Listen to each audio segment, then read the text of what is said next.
times like all you want to do is run. Hear me out, hear me out. If all the things you never show, there are the things I want you to know. Secrets start in your heart to slow. But if you don't wanna tell me now, I guess I'll never know. Losing almost all my energy. It's getting hard to talk to you, and I'm the only one who speaks. It's all the things you never show. There are the things I want to know. Secrets start in your heart to slow. But if you don't wanna tell me now, I guess I'll never know.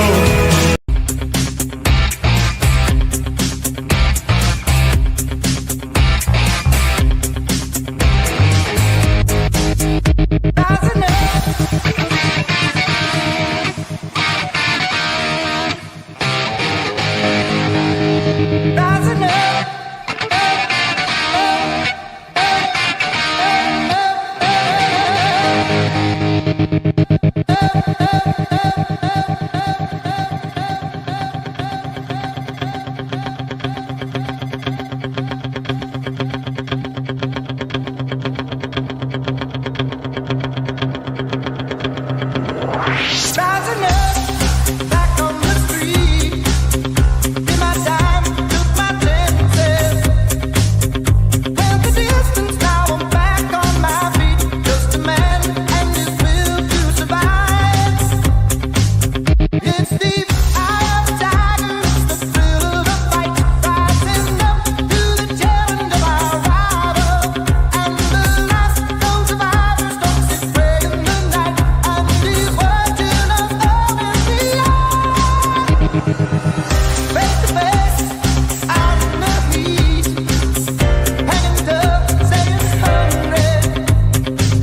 They stack the odds till we get to the street. For the kill with the skill to survive. Eye of the tiger.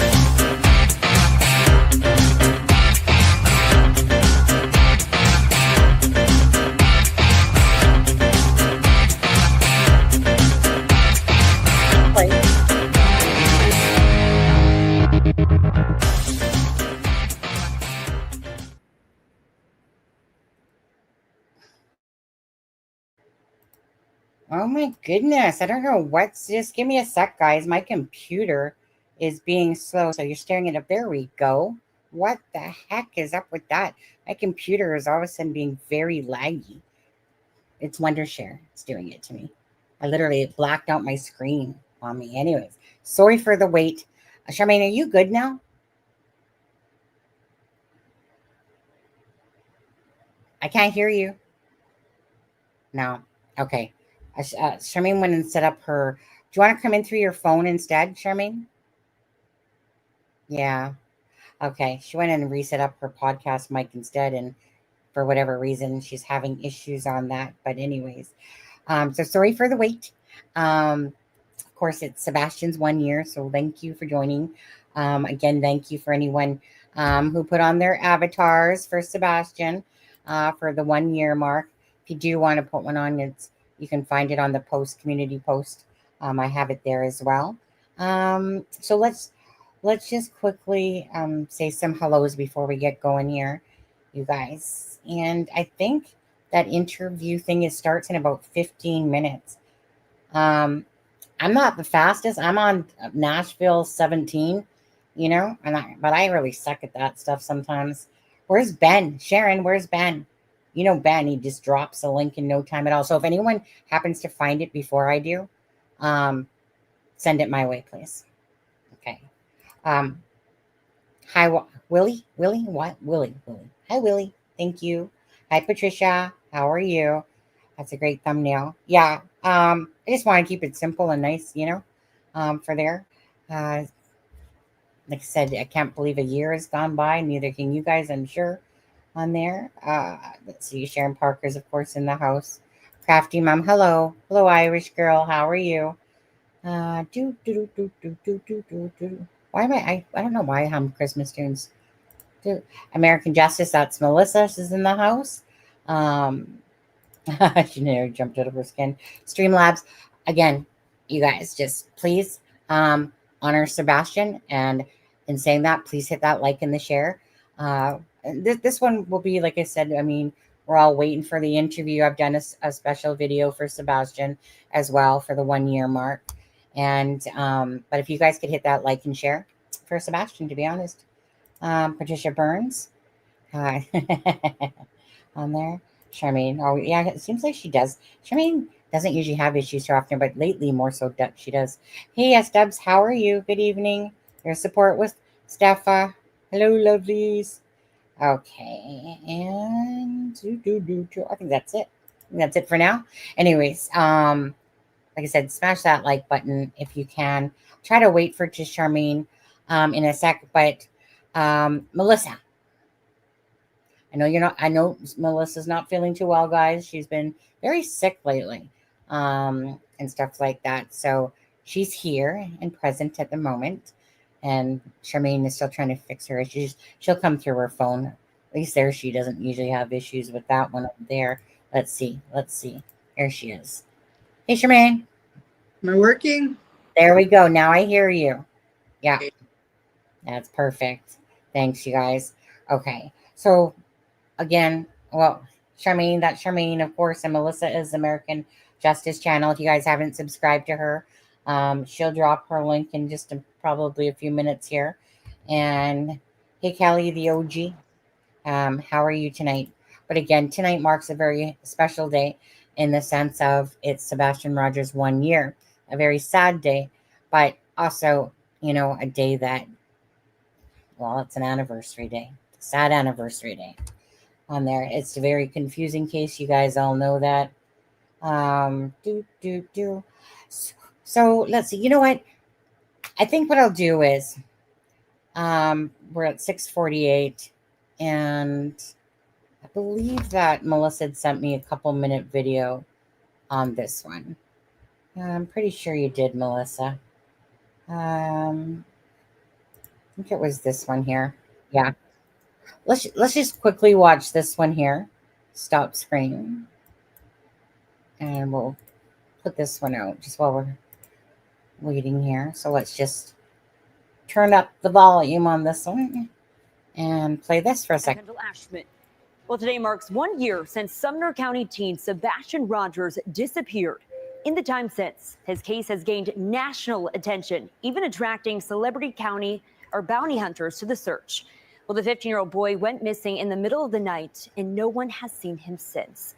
News 2's Caitlin Quisenberry has been on this story since the very beginning. She joins us in studio with more. Caitlin. Kendall, when Sebastian Rogers went missing from his Hendersonville home, he was wearing a black sweatshirt, sweatpants, and glasses. His mother reported him missing the next morning, and a full-scale search launched with law enforcement agencies from all over Middle Tennessee. For 8 days, dive teams, aerial and mounted patrols searched for Sebastian but were unsuccessful. The search then transitioned into an investigative case. As the time went on, big names like the United Cajun Navy and Dog the Bounty Hunter or Dwayne Chapman joined the cause. The reward has now ballooned from $50,000 to all the way of more than $300,000. All the while, Sebastian's father, Seth, continued looking with the expectation that he will find his son alive. Little information or updates have occurred since, but Seth assures me the search has not stopped. He's the one that's missing. He's not here. He's lost, and he needs to be found and brought home. It's definitely a notification for everyone to, hey, this kid's still not been found. hey, he's still missing. He's still out there. Please revisit it and put it in front of people once again, just like it was in the first 3 or 4 days of the story. The Sumner County Sheriff's Office has continued to tell the public this is an active and ongoing investigation. Just minutes ago, the sheriff once again asking the public to send in any photo evidence that may be out there. And if you have any information regarding Sebastian Rogers' whereabouts, you are asked to call the Sumner County Sheriff's Office, the TBI, Chapman's tip line, or your local FBI office. Those numbers are listed on our website at WKRN.com. Okay, so same. Because we got a call for service here. No.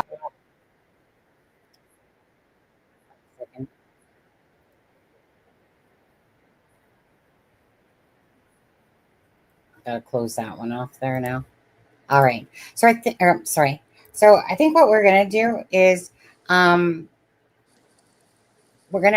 about a 5-minute video in honor of Sebastian, the disappearance of Sebastian, you guys.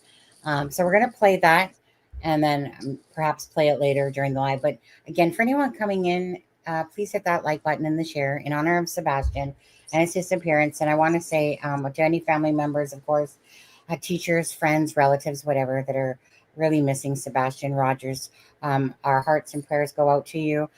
Seth, he was in the chat last night, and it was really nice, because if there's anyone that definitely should be supported here, it's Seth, and for everything that he's been gone through, his activeness towards his child, to constantly be out there all the time, still talking, from the very beginning, searching, boots on the ground, doing all that stuff, just to find his son. It's a very sad case. Absolutely. And again, I know that the Proudfoot interview should be in about 9 minutes time. So I'm going to play, like I said, the video that I made for him for today's date. So we'll do that. Okay, guys? Is that okay? Good? Sounds good. Image file, video. Oh, it looks like StreamYard changed their thing. 1 second. I see that they added something different. Oh, I know. They added image. Why did they need to add image? But okay. Make sure I got the right one here. No, that's not the right one. This should be the right one. Okay.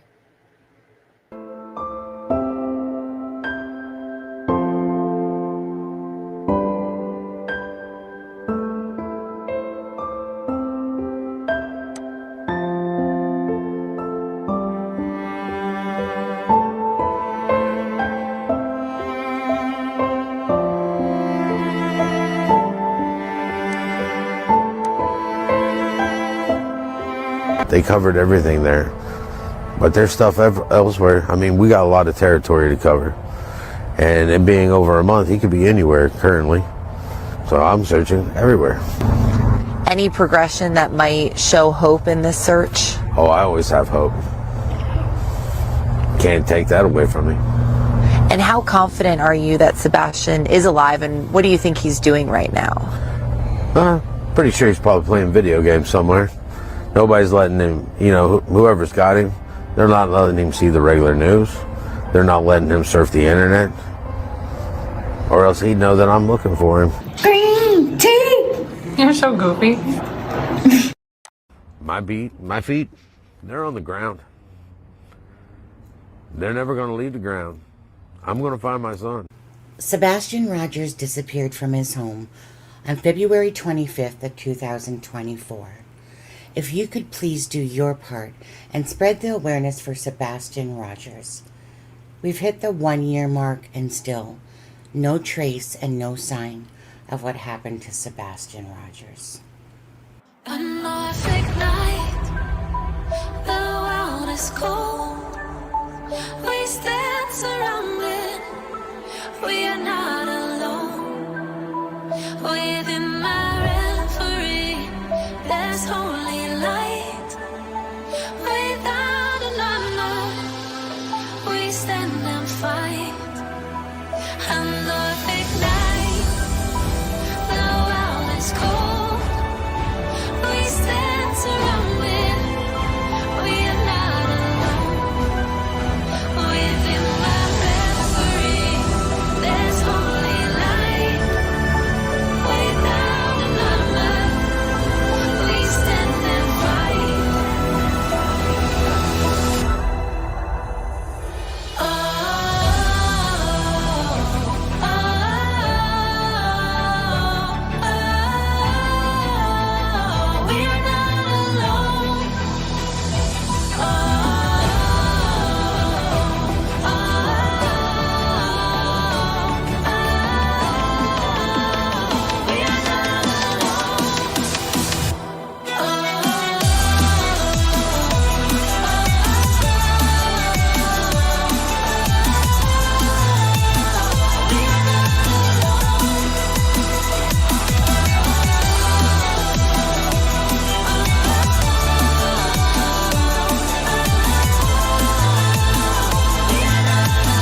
But you ask me that after my son's back, and it's going to be, I'm happy.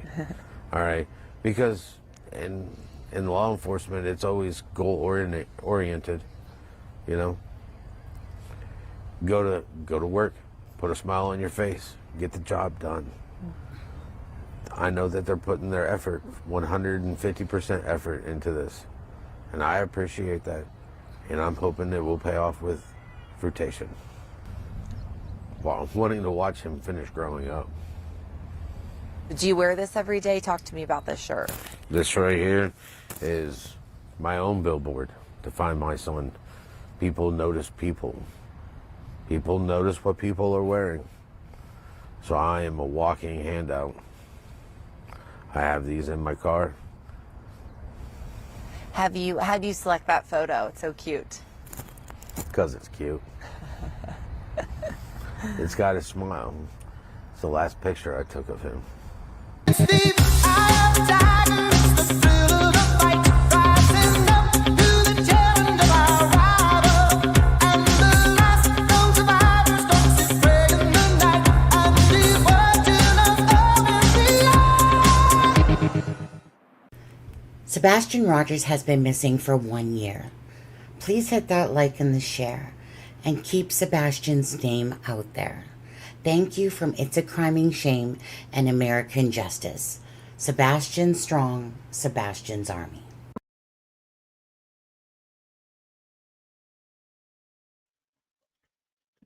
You're muted, honey. I said thank you guys.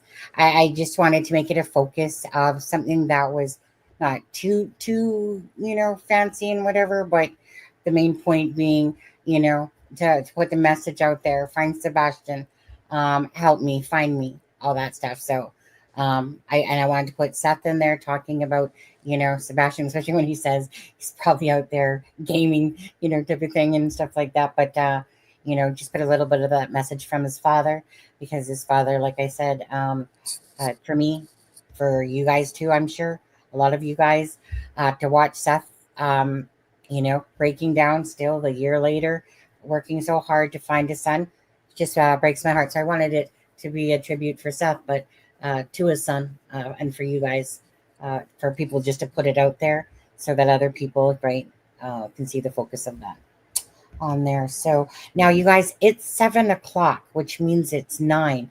If anyone finds that link for the Fox, so I'll take myself off and I'll let Charmaine and Melissa talk for a minute, and if you guys, so whoever finds this link the fastest, because I know that interview should start. It's like 9:00 in Nashville now on there. So thank you guys, just to say, for all your comments, and to those people that were here last night, and some people that weren't, that I knew to put on their names because they were in the chat perhaps, but had left earlier and stuff like that. And for our friends like Support with Steffa and stuff like that, and Charmaine and Melissa and Elisa was here. But anyways, so thank you guys again for everyone that did say their names last night. I didn't have time to add anybody else after that. But anyways, let's try to find this interview. Okay, so I'll go off for a second, trying to find it. I'll look in the chat to see if anyone finds it. Sharon, if you find it, where's Ben? Where's Ben? Ben would have dropped it to us already. Okay, so I'll be right back. So, like Sonny said, I'd been sick. And so I'm in bed and I'm watching the live. And it's like, oh, I got up and I come into my computer and I'm like, hey, add my name. And then it was like, I don't know, a couple seconds later, I seen that she said, and I'm going to add Melissa. And I'm like, oh, okay. At least she knew.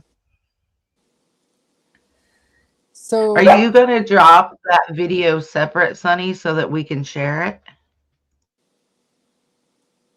Yeah, I see that I need to tweak up Seth's voice in a couple of the video part there. So once I do that, then I'll drop it separately. Yeah. Thank you, Jackie. Thank you, guys. Now, I'm just looking at Pascal, and I'm not seeing the It's interview. right Let here. me. It's right here. It's right here. Yeah. So let's see here. We want this interview. We want to watch it.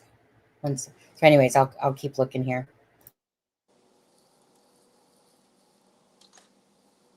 Well, at least we've got Charmaine's audio now. Can you see that ad that I just plunked in there, or the link? Because that's got live, but it's Fox, and I thought they copyright strike you. Whatever. I don't know. I'm The just going thumbnail to say for it. it That was would be the pretty shitty of them to copyright strike somebody on a missing child.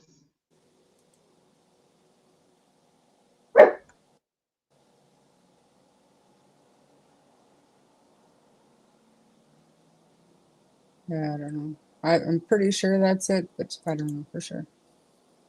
That's exactly where I was actually, and I'm like, well, where is it? So I was watching Pascal to see if somebody else sees a channel that has it. Let me know.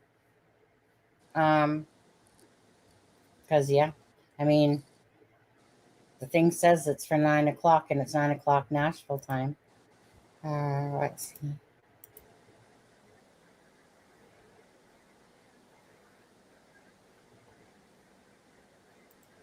Yeah, I don't know what's going on with it, but let's see. It was just playing an ad for me. I don't know.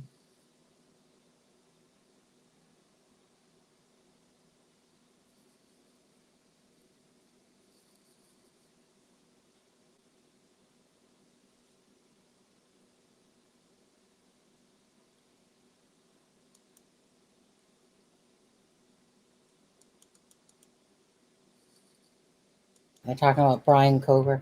Clutch Them Pearls. Dolly's channel has the link to Saint 17. Well, I have the 1 to 17, so let's see here. I've checked 4 channels, no video. Thanks, you guys. I appreciate that.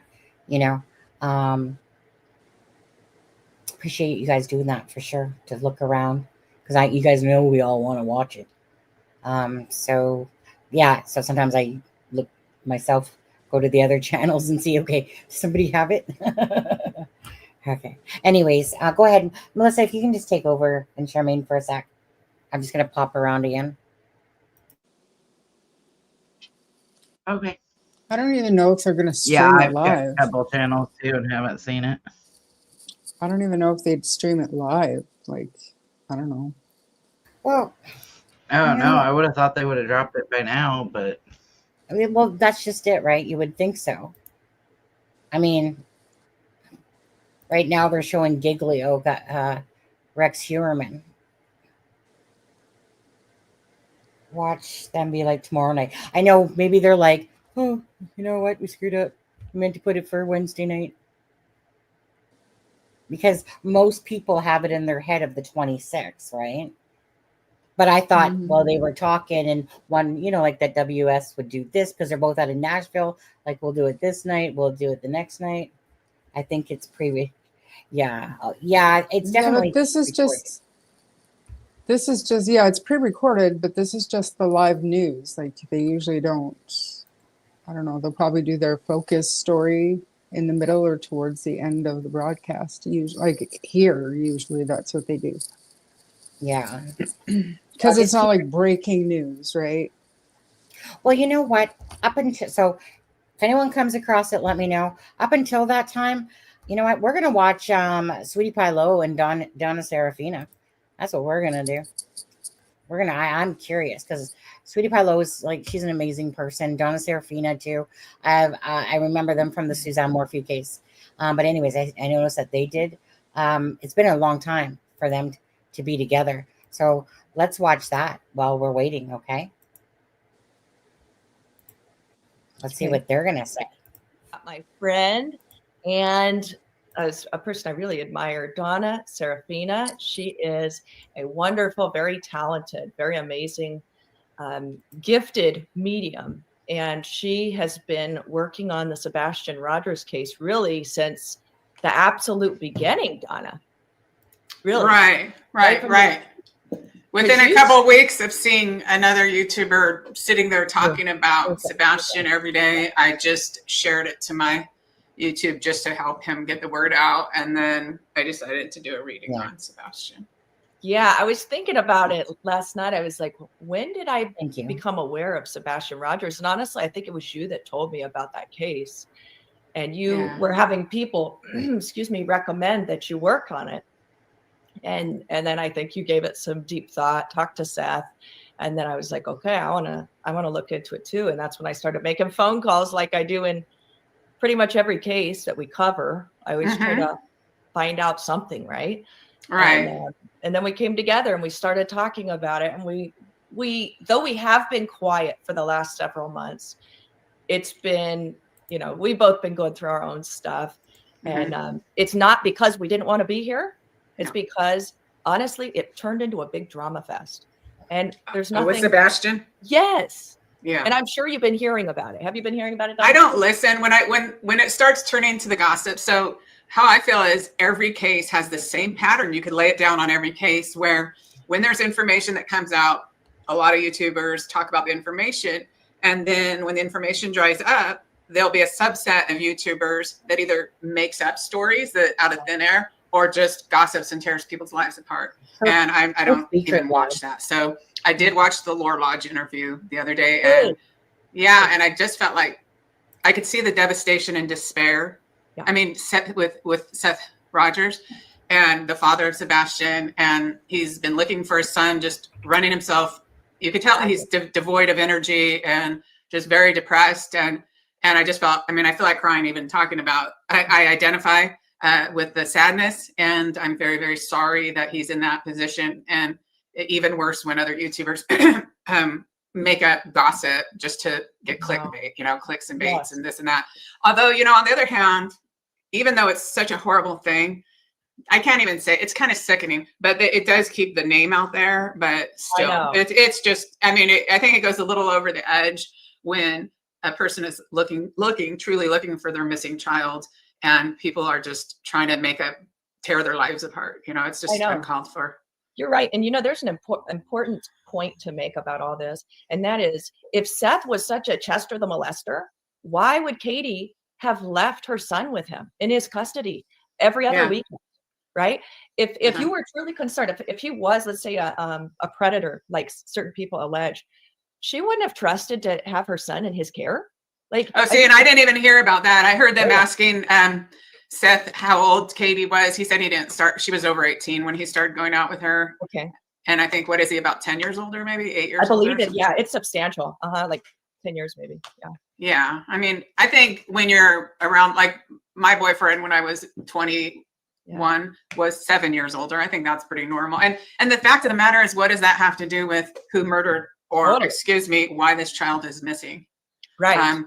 And that, to me, is the focus. But then you don't have segment after segment after segment on a daily basis unless you've got drama and gossip and hearsay. And they're really, some people, and I don't mean the YouTubers, I mean the people behind the disappearance of Sebastian, may be trying to feed out this information to divert attention away from what really matters, which is, in my opinion, seeing the mugshots of Terry Bowersox, Kathy Bowersox, Chris Proudfoot, Katie Proudfoot, and Danny Guy.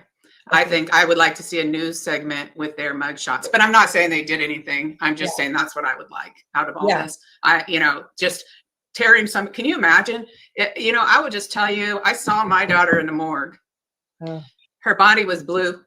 She was beaten. She was, in fact, unrecognizable. When they first found her, they couldn't even identify her. The only way they identified her was that they found a purse with her ID like 10 feet away, and there was a tattoo. She had a small tattoo. And even then I hung up on them, and I just said, she trusted everyone. Probably someone stole her purse. And it was either the cops or the coroner. I hung up on them and went and laid on my bed, just went into shock.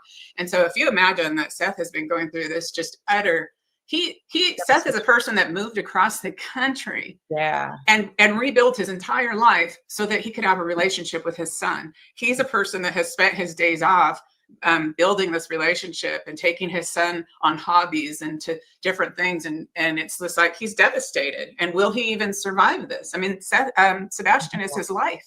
I know so much. And I worry about his health. I do too. That stress, that constant stress, it's not good for you at all. I do too. Well, I want to say thank you so much for everybody that's here today with Donna and I. And for those who are not familiar with Donna and I, with Donna. So how I became acquainted with her was back in 2020. There was this case, it's called the Lori Vallow case. There were 2 missing kids out of Rexburg, Idaho. That wasn't where they were originally from, but that's where their mom had brought them. And they were missing. Nobody could figure out what had happened to these kids. So January of that year, when we knew like absolutely nothing about this case, except there was missing kids, Donna took the leap of faith, whatever you want to call it, and she decided to see what she could pick up about that case. Well, right out of the gate, you saw just how grisly, gruesome, grotesque, awful this case was, that these kids had been just dealt with in the most egregious way, dismembered, burned, wrapped in duct tape. I mean, the whole bit. And Donna picked that up in a, what was it, hour and 9-minute clip, Donna, your first reading. And you got every single detail that ended up coming out in court.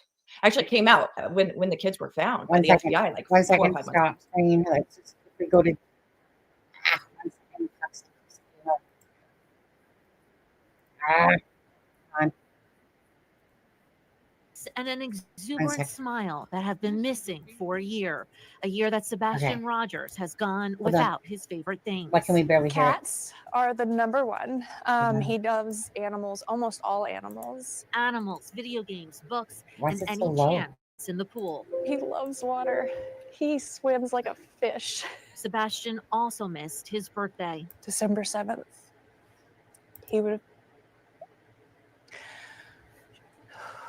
He turned 16, and he should be home for that. But Sebastian, who has autism, hasn't been home since February of last year. After dinner at the Texas Roadhouse on the 25th. Give me a sec. I'll drop it to ours. 1 sec. Hold on.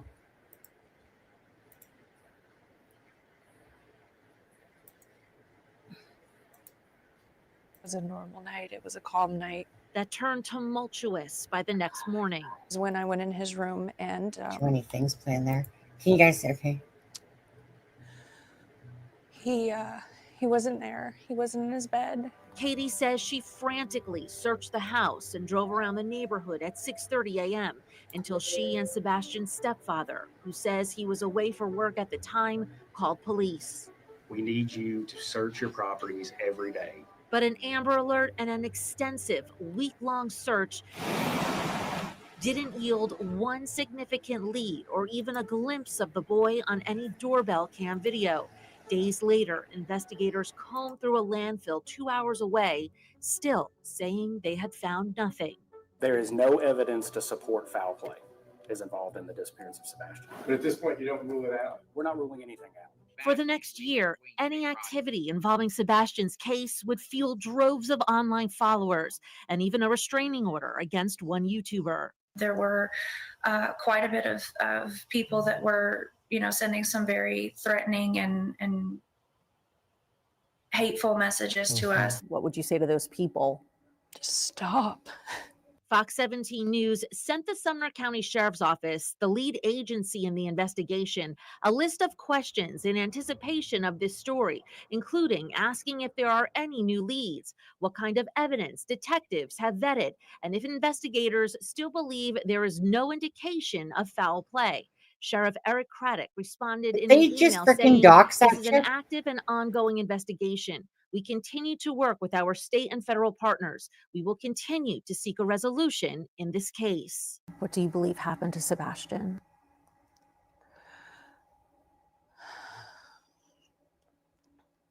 Unfortunately, over the last year, I have thought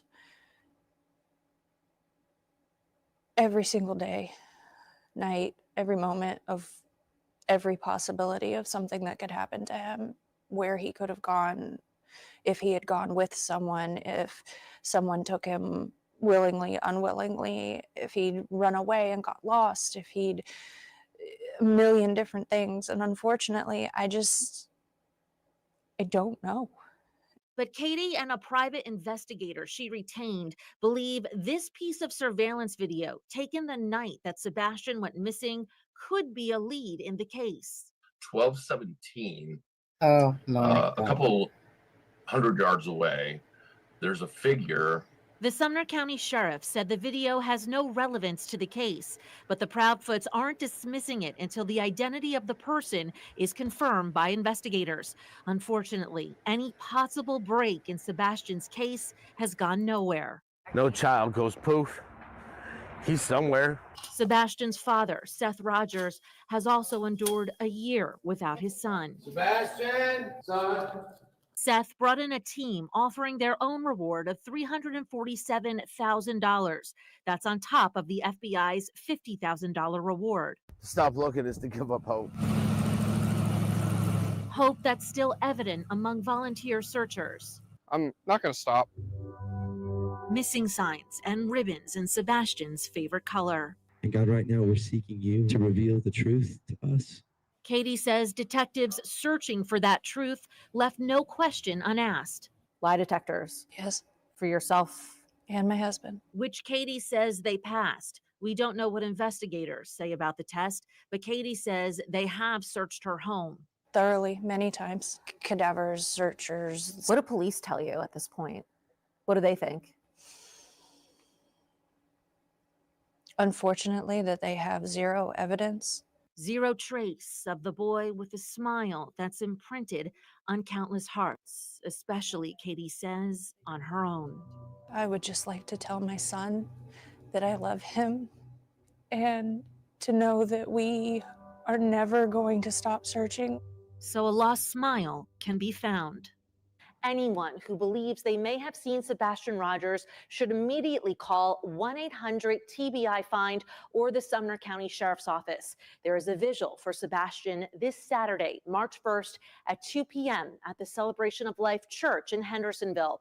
And we will certainly continue to update you on any information we learn in his case. I'm Kelly Avellino for Fox 17 News, your Code Red station. All right, back to the weather today. We didn't set a record, but we were.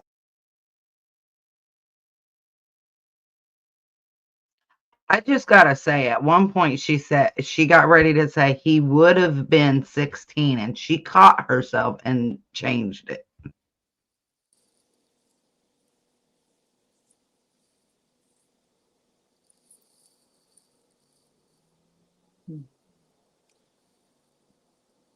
That was a whole lot of nothing new.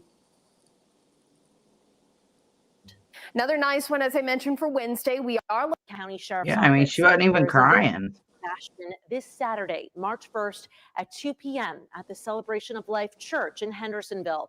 And we will certainly continue to update you on any information we learn in his case. Very I'm little Kelly eye Avellino, contact. Fox 17 News, your Code Red station. All right, back to the weather today. But I gotta give her props. At least she did it without Christopher actually, Proudfoot right record is there 78, button in. back in.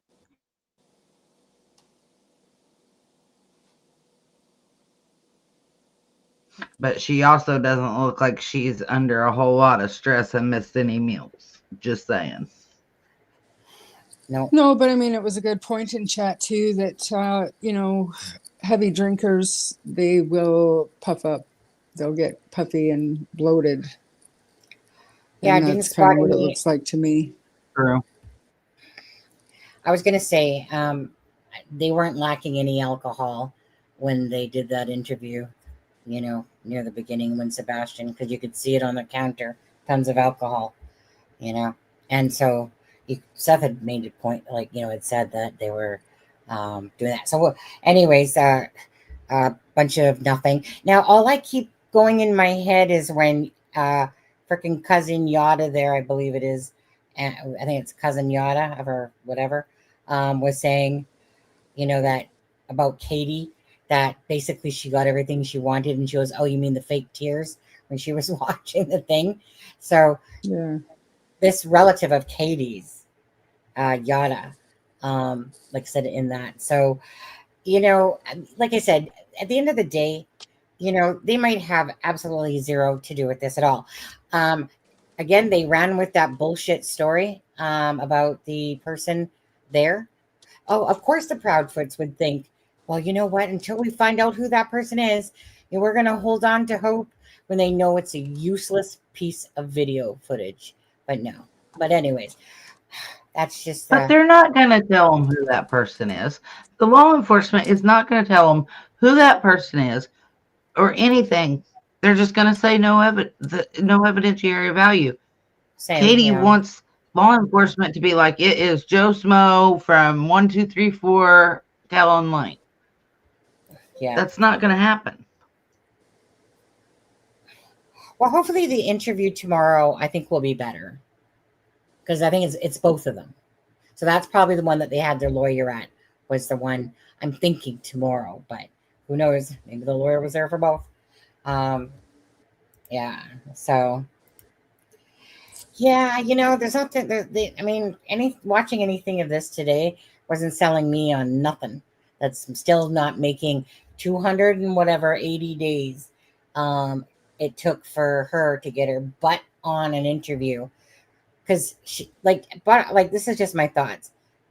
Like, you're gonna look like shit if you don't do an interview on the 1-year anniversary of your child missing, right? If they're guilty of anything. But Sheming, start with you. 280 days since her last interview with to talk about her son publicly. What's your thoughts on that as a mother?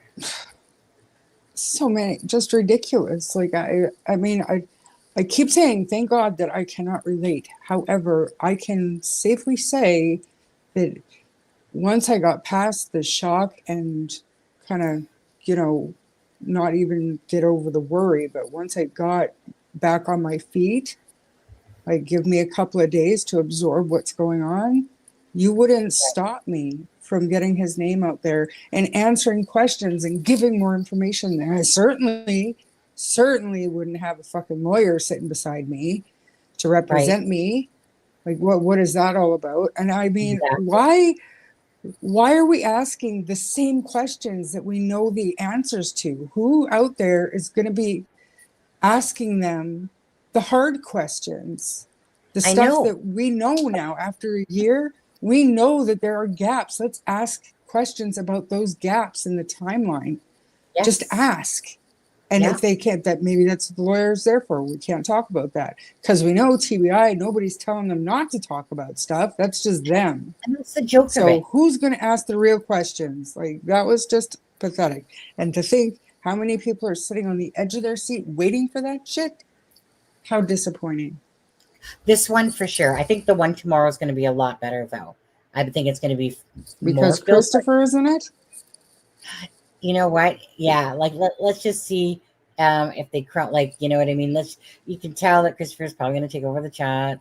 Who knows? Yeah, but and he's whatever. probably heated and ticked off at all the YouTubers and all the social media. He's probably ticked right off. So, I mean, hopefully he'll mess up and say something that his lawyer doesn't want him to. But chances are they're not going to ask him any of those questions. They probably only agreed to an interview with predetermined questions that their lawyer went over for them. Yeah. So it's going to be a whole lot of the same shit. I mean, they're not trying to find their son. What we just saw is not a mother trying to find her son. I'm sorry. I just feel that way. And I mean, it infuriates me. I went back today and watched the first live that I did with you about Sebastian. And I had been following the case. And I still have the exact same questions and the exact same suspicions that Adam and I were getting at during that show. It actually made me giggle a little bit that nothing has changed. Nothing new has come out. Just more speculation and crap. Oh, no. We got that video from SF Investigates, big douchebag that he is, of course, right? Trying to push a narrative.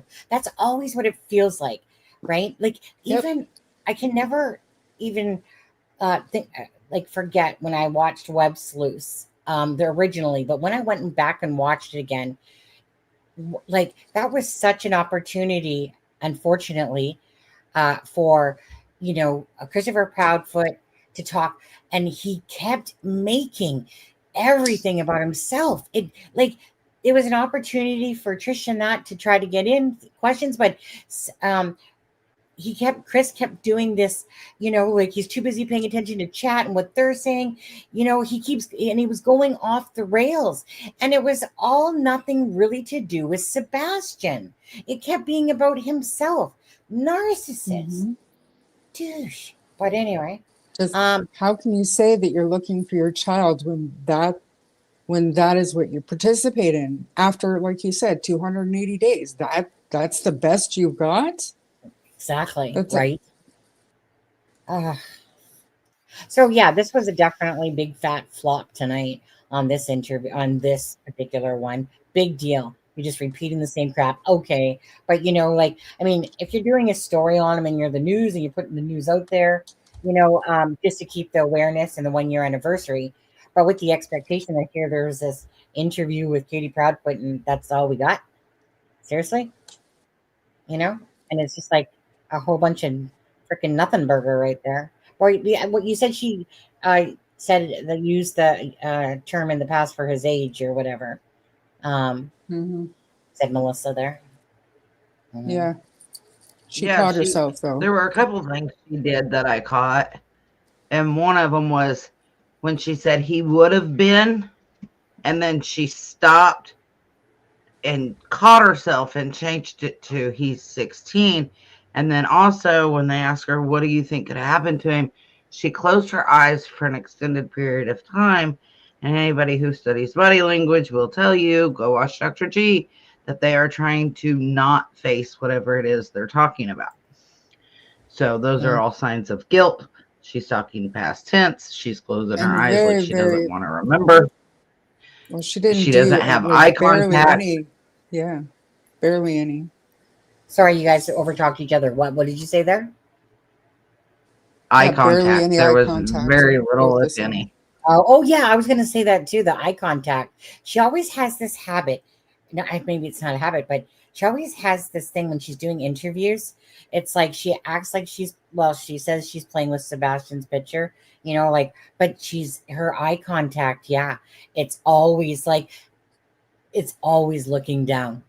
And then all of a sudden she'll pop her eyes up to look at the person here and there, but her eyes are mostly not contacting the actual interviewer. She does this all the time. I mean, it just kind of. And I will say, I've watched a lot of that Dr. G, the body language guy. Yeah. And one thing he says with the eye contact and when they just kind of randomly look up is they're looking to see if you believe what they're telling you. Right. That's one thing he says about it. And he's also one that points out when you ask questions and they close their eyes for that extended period of time. I would be interested in seeing him go over some of their interviews to see if he's catching the same thing. But will you drop that link, Sunny, so that I can get it put in the document? Well, I was just going to say, but usually the way it works when it's these things like this, kind of like court TV, it's not like you see it again until it comes out later. Okay. So wait for this to hit it like the regular. When I don't know how to explain it, but when they do lives like that, it's not like you can kind of, well, let me see if you can actually. Give me a second.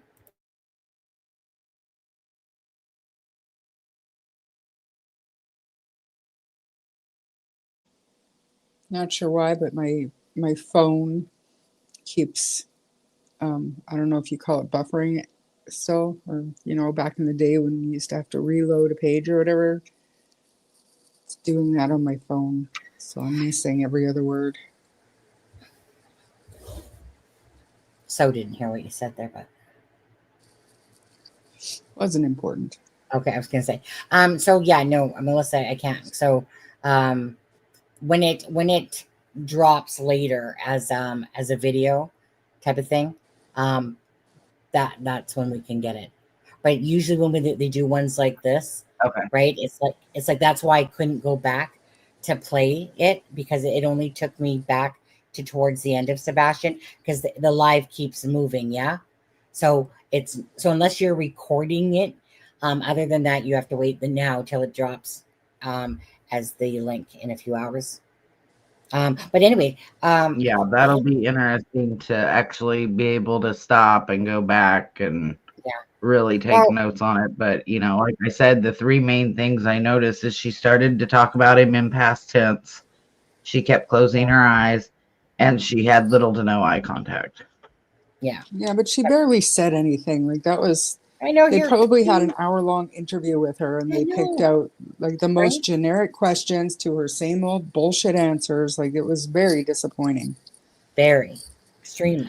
But Charmaine, to answer your question, nobody is going to ask the hard questions, because those of us that would ask those hard questions, the Proudfits won't talk to, because they know we will. They only go where they're coddled. And I feel like that's probably exactly what it was. They probably had said, we'll interview with you, but we want to see the questions first. And then their lawyer went through it and said, no, don't ask that. No, we can't ask that. I know. It was probably that's what I said, Charmaine? Yesterday, I think I was saying that. Probably Christopher Proudfoot freaking asked the question to be sent to him so that they could overlook. Isn't this ridiculous? This is their child, right? Surprising. Our child, like this whole our child bullshit. But anyways, to sit there and think that you would need a lawyer beside you as you're begging for your son to come home, like, what would be the purpose of that? Why? Because of Bullhorn Betty or something like that? Because of the lawsuit with Bullhorn Betty, or not lawsuit or whatever. Yeah, well, charges or whatever against Bull. Like, why? What other reason would anyone need to sit there unless you're guilty? I mean, if you're innocent, why do you need an attorney? If you're innocent, why aren't you talking to the media about finding your son every frigging day? Every day that they'll listen to you. If you don't want to listen to me, I'll go and bang on your door. I'll be at newspapers. I'll be at YouTube. I'll be at the news stations. Like, I want my son to come home. I want to find my son. That's not what this is. Nope. This and is that's not what she did, year. Yeah. Well, I was going to say. When you watch Seth, he's constantly begging for him to come home and begging for help and begging for people to keep an eye out. And she doesn't do any of that. Nope. I'm gonna play up more of this because I'd rather listen to this now than the freaking stupid Nashville interview. That thing that happened there. What a joke. Anyways, and then I'm gonna grab something to quickly munch on because I haven't eaten since I got home or since my lunchtime earlier today. But yeah, I want to play this out because like I'll probably might fast forward it because Sweetie Pie Low, like I said, we met when I say we knew each other from Suzanne Morphew's case. Same with Donna Serafina. But it was the Vallow case that blew me away because Sweetie Pie Low and me have a very similar brains. I can tell just by listening to her. But the exact same thing that she had said about Donna Serafina was the exact same thing I felt. And without knowing Sweetie Pie Low or anything like that with regards to the Vallow case. But I remember, and Sweetie Pie Low says him, but I was listening to Donna Serafina. I didn't know who she was. I didn't even know about the Vallow case, okay? I just happened to click on her one day. And this was, I believe, because I went and checked. I think after the fact of when the kids were found, I was listening to her January, February, March, somewhere around that March area of when they basically were trying to figure out what happened to the kids. I was listening to Donna Serafina. She does better, but she was mumbling a lot more back then. So sometimes you just had to, like, after you listen to someone for a while, then you're like, okay, then you start finally understanding them. But so she was like mumbling a lot, but I'm still making out the gist of it, what's going on. And she started talking about fire pit, about black bag taped around the boy JJ. She started talking about, like, meaning it was so ridiculous. So myself, like I said, without knowing in a sense, Sweetie Pie and whatever. I think it must have been before. When did the Fallow case start? Was that? No, it was a while ago. It was a few Yeah. years. But anyway, so I remember listening to this, and then all of a sudden this September time comes, and the children are found. So I paid attention to it a little bit because I was like, whoa, what's going on with this case? And the reason I kind of looked into it was because of listening to her talk about this case. But she would have had no knowledge of any of that stuff. Her reading or whatever that she gave was done in like January 19th. I want to say it was January 19th for some reason. So I had listened to it a few months. Like I said, kids hadn't been found. And I remember that when I heard the details of this case, instantly I was like, holy shit. Because that was a pretty long reading she did. And I remember I was like 2 hours deep. And then once she started talking about, cut up this and stuff like that, I was like, okay, this is getting a little bit far-fetched. Now we know that case is not far-fetched at all. That one's just freaking zombie apocalypse and shit like that. Just crazy ass case. But I just remember hearing it and doing the same shit that Sweetie Pie Low said, was like, oh my God, this lady was literally talking about this. And verbatim, so much of it. It was just crazy. So, of course, I still go to Donna Serafina because I know her from not know her personally, but from the case of Suzanne Morphew and stuff like that. So I just kind of, because of the Fallow case, that was just crazy. So I just kind of try to listen to what she says within regards to Sebastian Rogers. Like, I know, so you did use the word honeysuckle. Now people could go back and say, well, honeysuckle was said before she did that, her read on, or the one read that she has up on there. But I just, people that I give more credence to, I just try to listen, to have my own thoughts. Like, okay, so, to see if anything comes to fruition and stuff like that, because something happened to damn Sebastian. Anyways, before I play this, anything else you guys want to say? I want to play some more, but no. No, I'm good. I'll be right back. Okay. Gonna play this out, guys, and if you're not into it, have a good day, have a good night. Other than that, I'm personally gonna love to listen to this.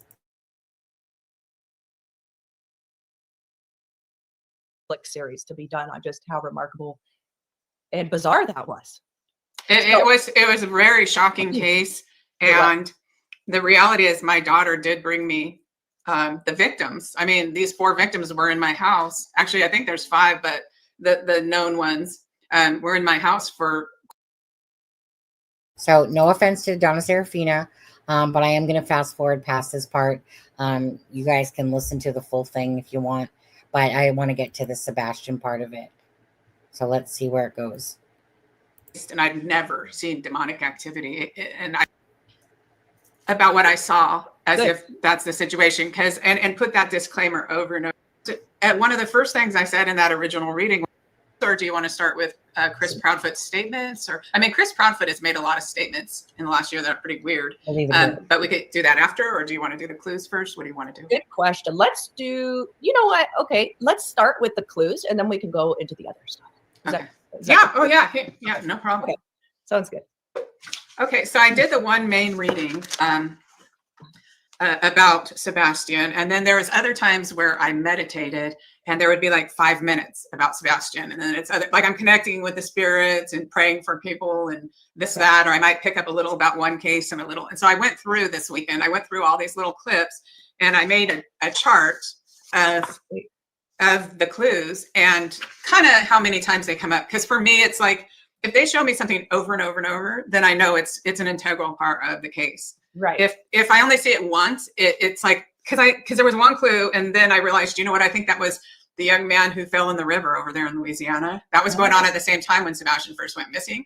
Okay. And so I had like 5 minutes of him and 5. So I think one of the clues that I might have put on here was for that. But other than that, they're all about Sebastian. Okay. Okay. So I want to say that, and when you think of a conspiracy, Usually each person has a motive for that conspiracy, right? And there's a whole lot of motives surrounding this family as far as the custody fight, the potential CPS interview of Sebastian coming up, where if it came out that how badly he was treated, that they might lose complete custody of Faith. You know, the beatings, the humiliation, the having him sleep in the garage, the treating him like an animal and feeling free to harm him physically.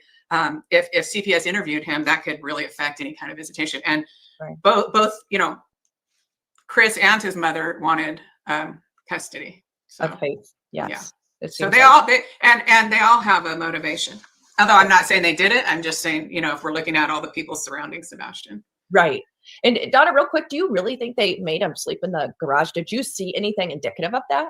Or no, not in my reading. In fact, another disclaimer I should put is there was a little girl missing in Texas. Remember Audrey? Yes.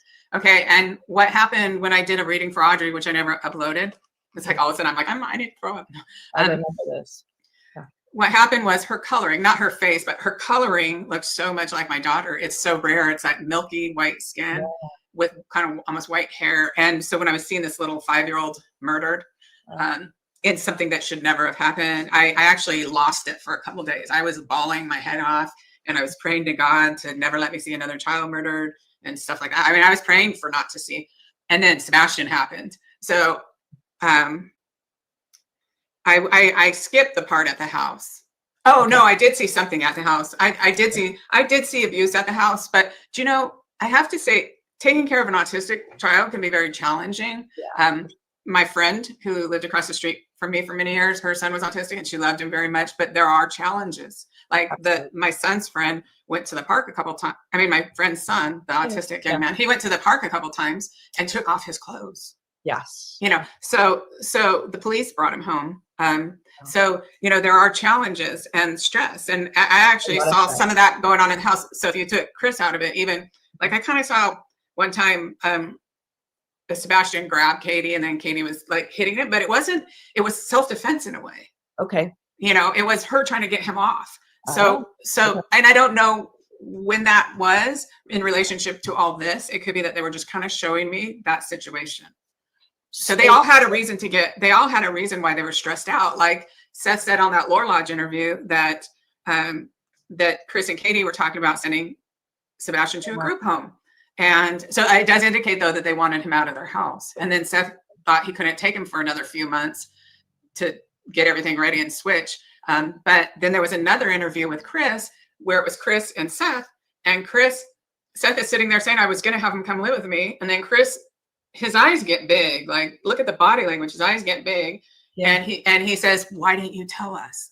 Like, I mean, he just showed his hand right there. And, oh, okay, so then that would have made a difference then. Okay, so then you're saying you might know something. Like, it's kind of that situation. And again, I'm not accusing anybody, but.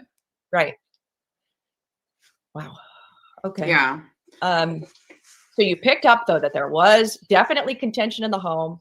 There was a lot of struggles, a lot of trying to figure out what's next because this is not going to work out, right? Well, I didn't get the whole it was not going to work out thing, but I did see a scuffle with Kate. And, it could have happened. I mean, if she said, oh, hey, these people are coming to pick you up tonight, you're going to need to go. And then he could have got upset. I don't know. I just saw a scuffle. And I saw her hit him, but it wasn't her going up and abusing him. It was her defending herself, really. Interesting. Okay. And so I saw a very, very, it looked to me in my vision. So you have to understand how they look. It's almost like if you were on a foggy night, you were seeing things that were kind of translucent. You're like in this 3D world, but it looks different. It's not the physical world, and it's not Skype. It's not a movie where you get to choose everything. It's just they show you what they think is important. And there's a dark, it looked like dark green pickup truck with one of these racks on it that you put when you're like cleaning pools or you're doing construction and stuff like that. And it seemed to be connected to the place they brought him to. Like, I'm like, does this person own this property? Like, I didn't know, but it's like, okay. And then sometimes you get clues and it's more like a wondering feeling. And other times you're like standing in the middle of it. And you're like, oh no, I know this is what happened. Like where it's very clear. Yeah. Well, it's 3D and you're standing there watching it. I see. And then there's other times where you might just see something and wonder something. So there's kind of levels of how much on each clue might have a different level of seriousness. But Sebastian was brought somewhere. Okay. Okay. And what I saw was, should I go down the clues or should I just Yeah, say? please. That would be great. And then I could maybe further ask questions as you do that. Okay. So I live in California, which the houses are 4 feet apart, sometimes 6 feet if you're lucky. Yeah.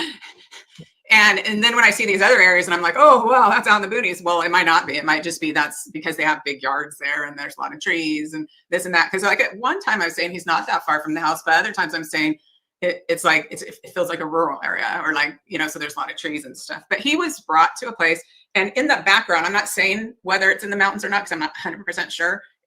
But it's like if you were looking at the house and then you looked behind the house, in the distance you would see mountains, and then off to the right of the house you would see mountains, and then there's a curve going to the house. They brought him to a curve, and the house is on the curve and it's facing sideways to the road. And so I did see that, and so I know that that's going to be true if they ever solve this. Let's see. On my notes I wrote the house seemed to be about 3/4 of the way up the hill or mountain, so maybe even in the foothills. I was seeing. So then they show me things, and if you haven't seen the readings before, anything, it's almost all visions. It's like all these visions. Sometimes I hear words, sometimes I'll feel a word, but these visions. So I see a ridge, right? It could be a flat place where the name in the street is Ridge, or the name in the housing development is Ridge. So you have to take a clue and just keep it on this list and look at it. Like when you see the place, you'll know that that's there. But they did show me the ridge all and over. So I'm seeing a mountain ridge. Is it literal? I'm not 100% sure. And let's say,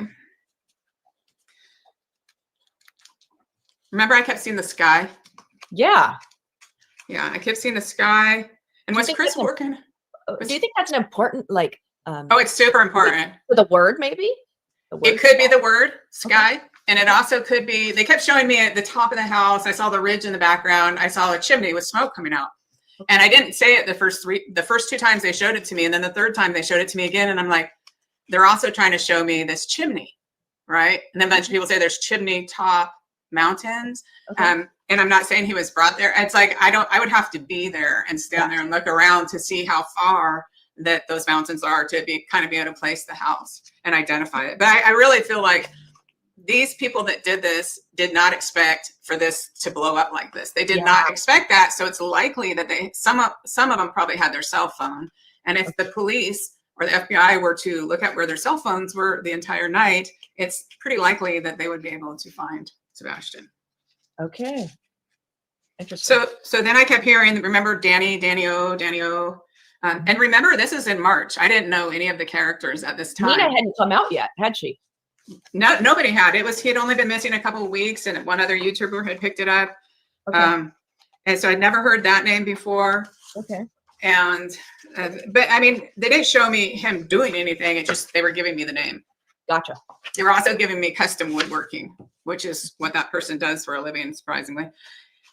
And they were, and it was like the biggest chills of the reading I wrote. That man does woodworking, custom woodworking. Then they also showed me a man who, remember, first they showed me a man eating a corn cob. And then they showed me the corn cob stuck to his tooth. And then they showed me it turn into popcorn. And I'm like, what the heck is going on with this guy's tooth? Something's going on with the front tooth of this man. And that is one of the men that I saw in my vision, which could be wrong, but I saw him beating Sebastian. They killed him. And let's see, we'll get to that. Okay. So I saw the smoke in the chimney. I talked about that. That Sebastian had been injured. Somehow in the transport, his arm was injured. So I don't know if at some point, if they find a skeleton, if it'll have a broken arm, or I don't know. I don't know that it will, but there was something there. Okay. I saw Sebastian then, and at the time I'm like, is this a barn or what? But we were inside of it, so I don't know what it was. It could be a train, those big boxes they buy from trains to use as a shack or a shed or whatever storage shed. It could be a barn, could be any kind of little outbuilding. I don't know. It just felt like we weren't inside the house. It felt like we were there, and he was made to go in there. I'm sorry to say that repeatedly in here I said he was dead within hours of being brought there. It didn't go on for too long. It was, maybe 2 or 3 hours he was dead. And one man, I think there was at least, well, I know for sure there was more than one man. Okay. So there was at least 2 and maybe 3 men that I saw, but I only saw one of them's face, and that's the one with the tooth. Mm-hmm. Right. And so the other ones I didn't see, but one of them went up. So Sebastian was like crouched in a corner, and he went up to Sebastian and started punching him. Oh. And then he was trying to like say stuff like to fight back. Sebastian never fought back. Yeah. And he was punching him over and over and over. And then at some point he grabbed him like this in this kind of stranglehold, like wrestler hold like that, which you can knock somebody out, but they didn't. Right. And at some point I see him dragged outside of that little outbuilding and hit in the back of the head with a shovel. And I saw him. I'm so sorry, Seth, if you're listening to this. I'm really sorry. But I think the police need to know, and the focus really needs to be on getting these people arrested and put on trial for murder. Yeah. So, and I saw him hit in the back of the head with a 2x4. Oh my God. And then I don't know how it happened, but I don't know if they told him to run. Like, you could run to there. But there was like, I don't know how that happened, because it's like, then I'm just seeing it happen. That, so he's like trying to get his way through some wooded area, Sebastian is. Yeah. But then he makes it, I don't know how far he makes it, probably not more than 50 feet at the most. But then he was disoriented feeling, and he collapsed. Okay. Okay. And I don't know if they went up and did something else to him to further cause his death, because I didn't see his actual death, because that's what I was praying for God to not let me see. Yes. And then they took his clothes off, and they wrapped him either in a tarp or a huge, like say if you had an empty mattress bag or something. Did I say that this was for entertainment purposes only? And it's just take it for whatever you want. Yeah, Hard to you listen should to, probably though. put some kind of a disclaimer, because this I is do. Your discretion is advised. graphic. So, Yeah, it's I don't I'll keep my thoughts to myself. Well, okay. You know what? I mean, nothing against her. I think she's full of crap. I mean, I don't see 3 people being involved, and all this other graphic stuff, and nobody's seeing anything. And if there were 3 people involved, that means 3 people had to avoid the cameras. And I just feel like it's a little far-fetched. My thing is Yeah, the but 3 still, people, the camera all 3 across have the to street keep would the. get Wait. One sec. Let Charmaine say. What did Charmaine say? I said all 3 would have to keep the secret. So that's the only part that's far-fetched to me. But the rest of it, I mean, you don't see anything on camera, Melissa. So, I mean, one person, 50 people. You don't see anything. So he got out somehow. Yeah. I mean,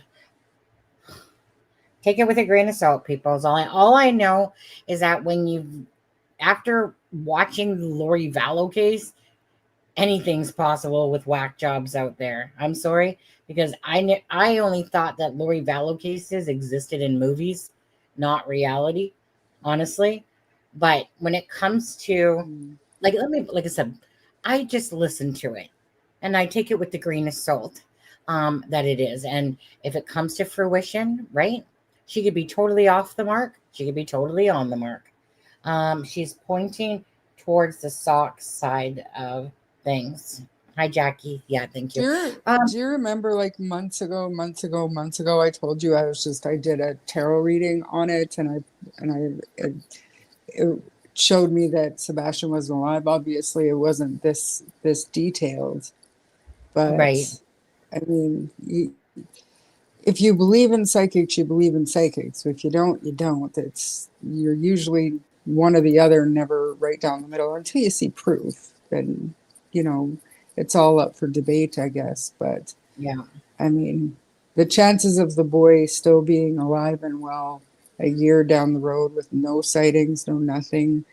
I mean, I really hope that Seth isn't hearing this, because this is graphic and like borderline unnecessary. But she did a reading for Seth, but she was definitely, I believe, according to Donna, that when she did the reading, like she didn't want to say to this father that's, believing his son stays still alive, right? Because that's still in my head, my thoughts. I want to believe that more so until something else shows me different. Sometimes it really just depends on the situation. And this one, I've always had more hope that he was hidden somewhere myself. And that the possibility, I feel like there's still a very good possibility that he could be alive, and that is, and his mother has him housed somewhere. Okay, and who knows on this one, but You guys were talking to Seth last night. Ruby Frankie and Ruby what's her Frankie. name? Jody Hildebrandt or whatever. Yeah. Yeah, they have that kind of a, I don't even know. I refer to it as like a discipline school, like a hardcore boot camp Right. for kids. I mean, Yeah. possibly something like that. But again, like all these people would have to be keeping this secret, and I don't see it. Well, what's hard is when they got, I know people can do this, but when they have such a huge reward out there, usually someone's gonna try, you think, crack, at some point or whatever. Yeah. But Yep. yeah, so like for me, like I agree. you guys out there, I personally absolutely believe in psychics. Do I believe in the life after death? Yes, I've had the experience. To me, for my own knowledge, okay, I don't need anybody to validate me. I don't need anything from anybody besides to know that in my head, I mean, some people might call me crazy, but no. But anyways, no, I'm a very, very logical, level-headed thinker, trying to think outside of the box, but mostly staying within the box of usually how it goes. I guess you want to call it like Occam's razor or whatever. But then you watch a case like Lori Vallow, it's twisted and sick. I don't think this is even near, of course, the Lori Vallow case, but people do the most fucked up things. We saw it with, like, They do. And that's, so I'm never fazed by that at all, because what you think that people would never do to their children or their child, a lot of people, like there's many that have, and you're just in shock that you can bring life into this world, and by that same token, you can let a man or a wife or someone like freaking Letitia there, take the lives of these innocent children and chop them and put them in suitcases and stuff like that. And it's just so absurd, or watch Psycho Bitch there put her husband in the suitcase and act like she went upstairs to sleep and forgot about him, because they get all pissed off and, whatever. And then it's all of a sudden it's like, oh, wait, oh shit, you're dead? Oh, gee, you think? But anyways, so I never leave anything off the table. Now, in saying that, like I said, she did do a reading with Seth. Let me put it this way. No matter what Donna says or not, Seth's going to keep believing that his son's still alive. Why? Because there's nothing to show anything different. And then, and should the day ever come, then simple as that. If the day ever comes that Sebastian, is dead and not alive, then obviously things will have changed dramatically.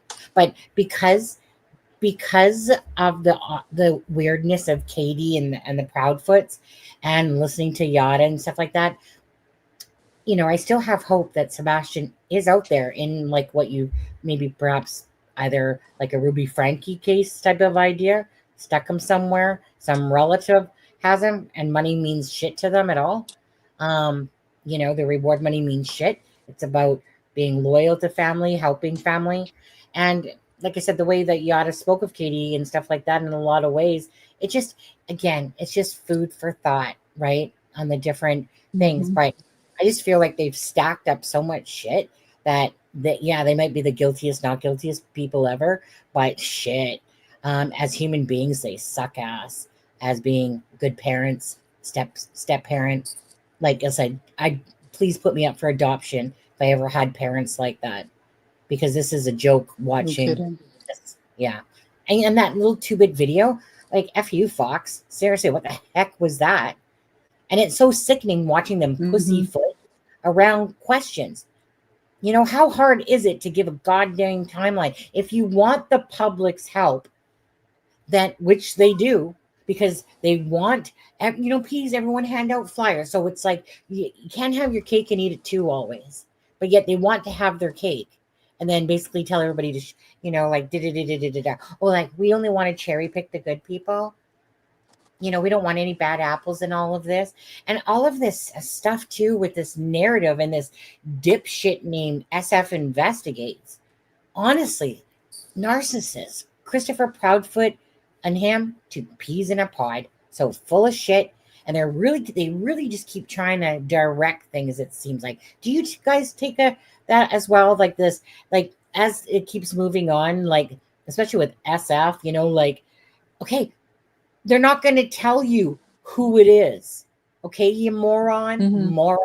They're not going to tell you who that person is. They vetted it.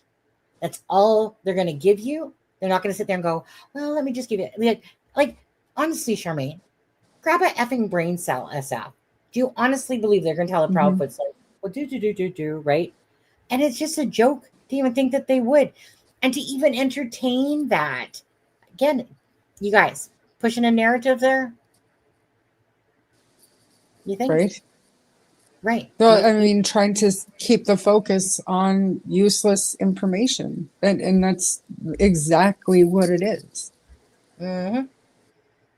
What about you there? I have to agree with Charmaine. 3 people, if it was 3 people, say what she says is right. Say everything she's saying is going to come to fruition and she's completely right. That means there's 3 people out there besides Katie, because she said Katie wasn't involved, right? There's 3 men and they have to keep this secret. I just don't see it happening. Only way, me personally, is if 2 of I them are just dead. don't. Yep. You know what? They have 120 people, and that was when Yada did that interview. They got 120 people in that family. Could be possible. 3 dumbasses. Who knows? I mean, that family Sebastian might have, being maybe. Go, Charmaine, finish off yours, and then Melissa will say. No, I had finished. I said, I mean, knowing that family, it's possible, but I mean, you still have to keep the secret and not say anything stupid. I mean, I just don't see it. I didn't see it. Yeah, I know you finished, but because you guys were over talking each other, honestly, when somebody listens back to this, they wouldn't have really heard what you said just because you guys were both speaking. So, okay. It's terrible because I've got such a bad delay on my phone. I feel like it's kind of stupid to have me on here because I feel rude. I keep over talking everybody, and I don't. When I start talking, nobody's talking. I don't even think it's that. I just think it's one of those things that, you're talking and both of you guys go say something at the same time is all. I don't think there's doesn't come off like there's a bad lag. I think it's just sometimes, right, when there's multiple people on a live, or even though it's just 3 of us, but you know what I mean?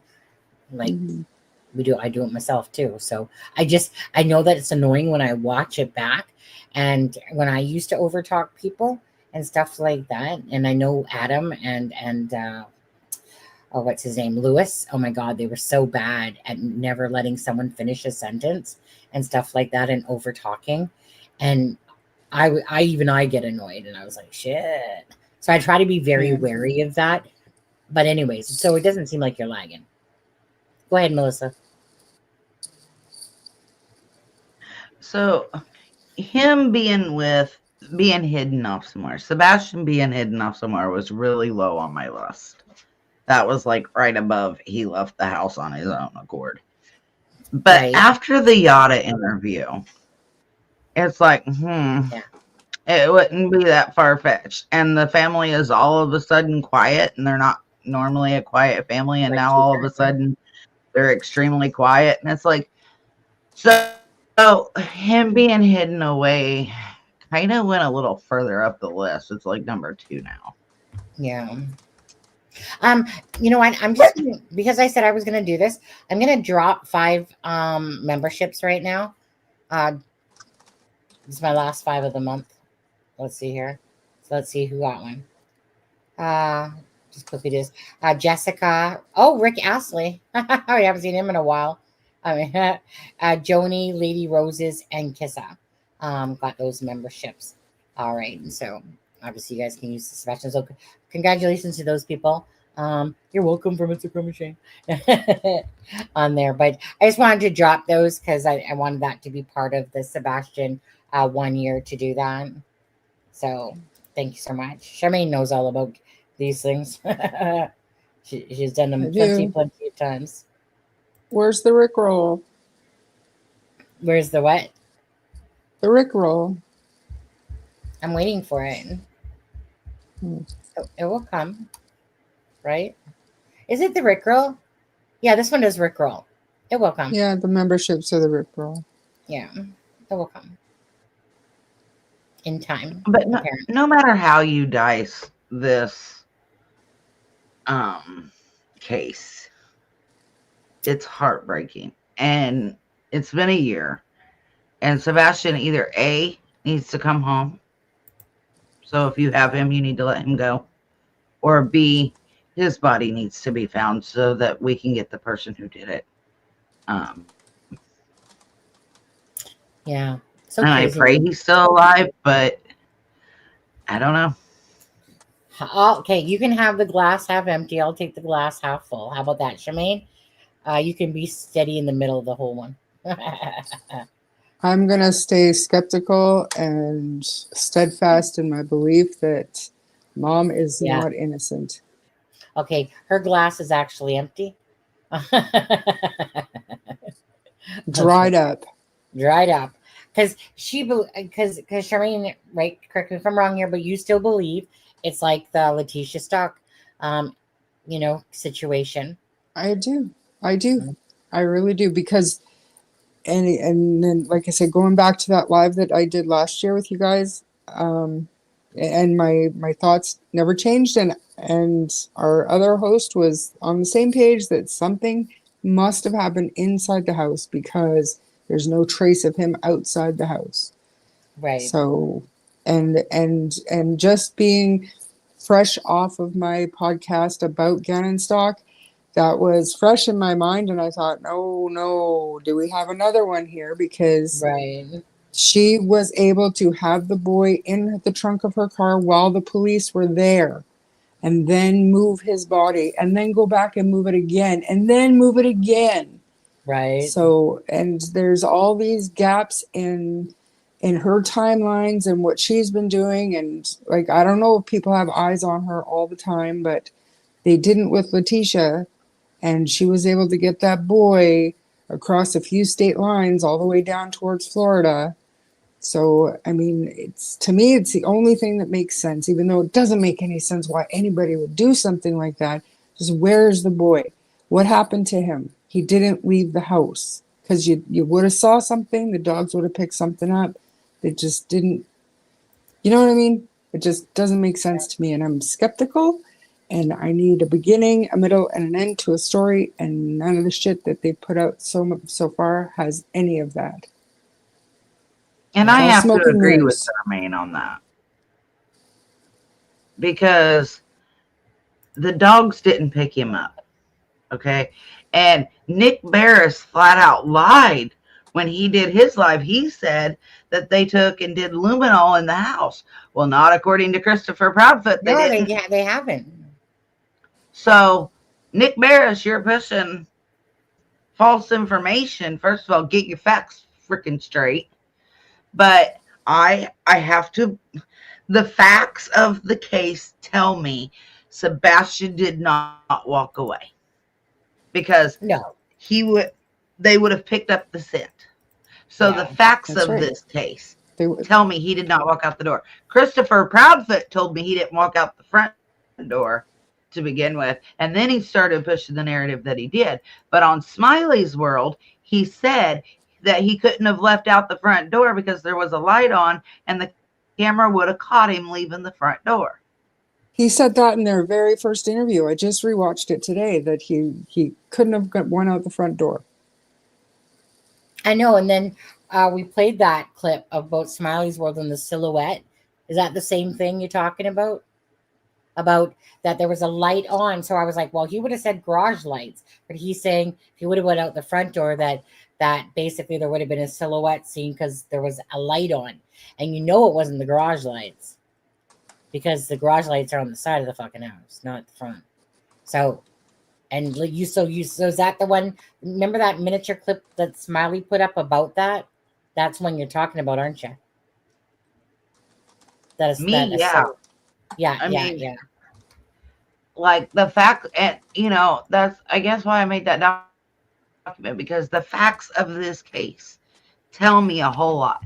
The facts of this case tell me he was at home, or he was at dinner. He went home with mom. He went missing, and he didn't leave out the front door because he would have been seen on a camera. He didn't leave him out the back door because he would have been seen on a camera. The only thing left is to leave out through the trunk of her car, whether he is medically sedated with his medicine or he has been harmed. In my opinion, that is the only way he left the house, because the facts tell me that the dogs, who are scent dogs, didn't track Sebastian past that yard. Tells me he did not walk out on foot.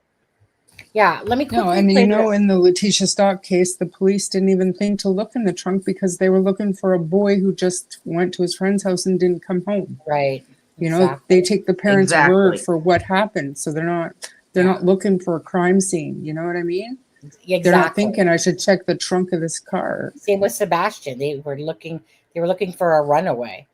Yeah, but let me And she play kept saying, they've checked our home numerous times. And Sonny, in that one live, you said they've searched the house 10. Over They've 10. been back to the house 10 times. So I mean, they were. I don't know. Yeah. I don't know. And I mean, it doesn't take long to drive a number of blocks to. And if she's being coached by Christopher, go put him here, and then we'll deal with it when I get home, type thing. I mean, it's dark, it's twisted, but I'm sorry, that's just what I think. Let me play this video. And I think that's what that 2 hour Oh my and God. 45-minute phone call was.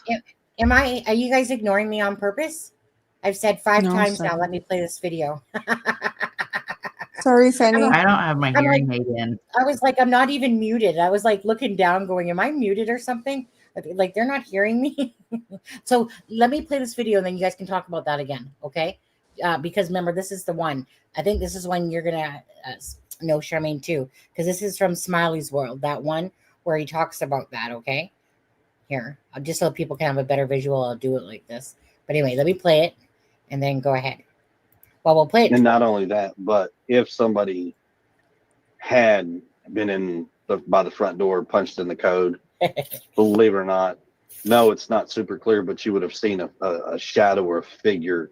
Yeah, that's what I would think. And based on, something would have been visible because one of the lights is still visible. And based on, something would have been visible because one of the lights is still visible from that ring camera from across the street.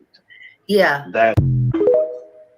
Okay, is that what you're talking about? But if somebody, okay, is that what you're talking about?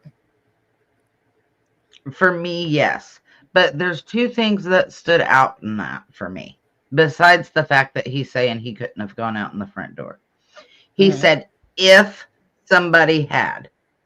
So that is saying he doesn't believe, to me, in my opinion, that is, I do not believe what I'm saying, but I'm going to give you a story. So if, hypothetically, if somebody has him, if somebody has him, it's if and had.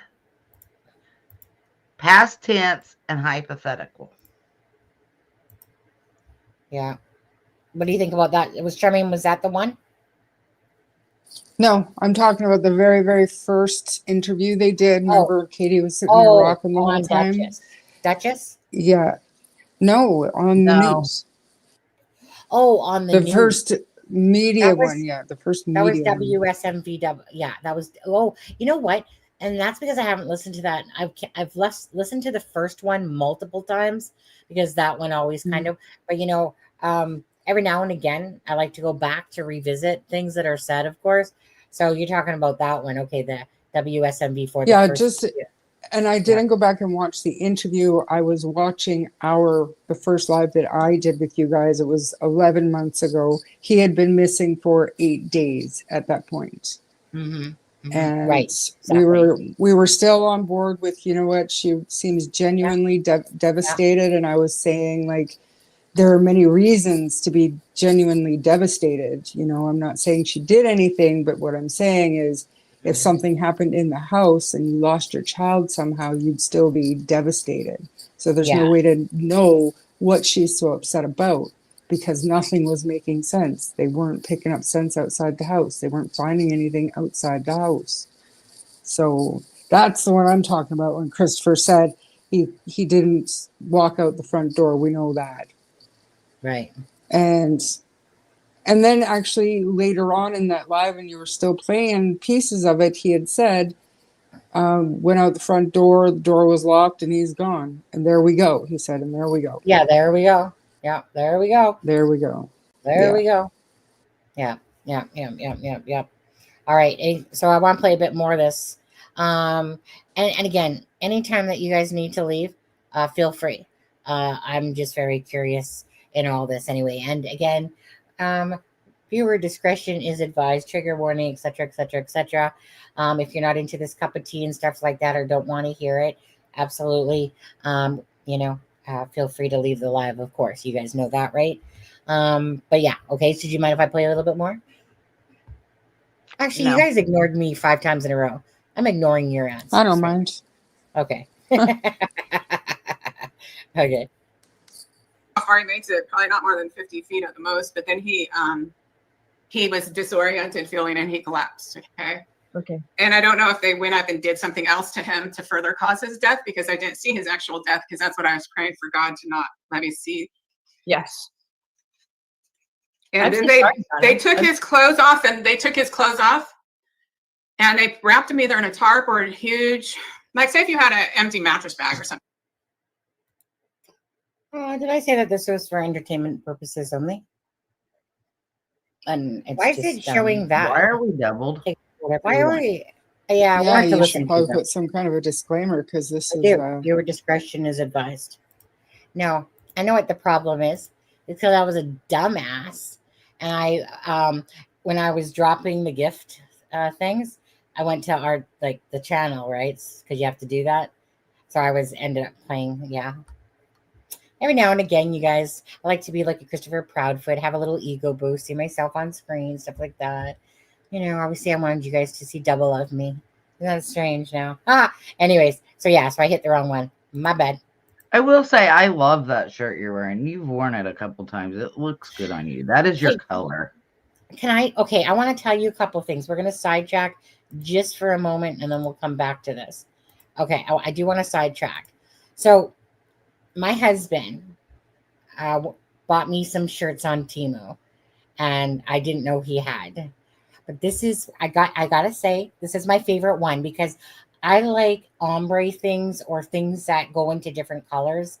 So this one here, it's like, here, if I can show it, it's got, right, it's like, sorry about the boobs, guys, but it's got like 2, right? So after this, it goes back to that again. You guys enjoy that? Did you? Okay. Anyways, Shamu. But anyways, good thing Ben ain't here. He'd be all over that now. You know, Ben, are you kidding? Ben needs a bib whenever he comes into this live. Just saying, Ben. If you see this, anyways. Second thing is, okay. So that was my husband, and he did it twice. He actually ordered me a bunch more, but this is my favorite one because I love I love it when something has it like this, right? So most of the shirts you'll see maybe the color being like a solid color up here, but the rest of me that you don't see is going down to like gray and then black and stuff like that, or purple, and then lighter purple and stuff like that. So yeah, I love ombre stuff. But this is my favorite. Yeah, I'm probably gonna go see if it's in different colors and see if there's more. Because when I like something, I'm like, I'll take it in red, I'll take it in purple, I'll take it in green. I'm just like that. Easy shopping. Anyways, So yesterday, I want to tell you girls, don't get jealous or anything like that. But my husband, first of all, for anyone that does not watch the channel, my husband's British. He's from the UK. We met online gaming over 10 years ago. Been married actually on Weed Day. Easter is on Weed Day, just so you know, FYI. So that's the day he landed, was on Weed Day. Just happens to be Easter this year as well, April 20th. Anyways, so yesterday, to finish off with that, okay, so he's British. He's 34. I'm 55. Gotcha. All right, then. Okay, we're both cancers. Okay, both of our initials are SJA. So obviously Austin, because I'm married, right? His is Steve Austin. Steve John. So listen to this. Same letters, okay? Same amount, right? Sonny, Steve. Even if you use my real name, still the same. Sonia, Steve, right? My nickname is Sonny, by the way. But anyways, his middle name is John. My middle name is Jean. And then, of course, we're Austin. So SJA, SJA. So on top of that, people, besides, he is a really good husband. Last year, he was being a bit of a bitch, to be honest with you. And husband, if you see this, you were totally a bitch last year. Just saying. Not last year, but like the 2023. Not going to lie.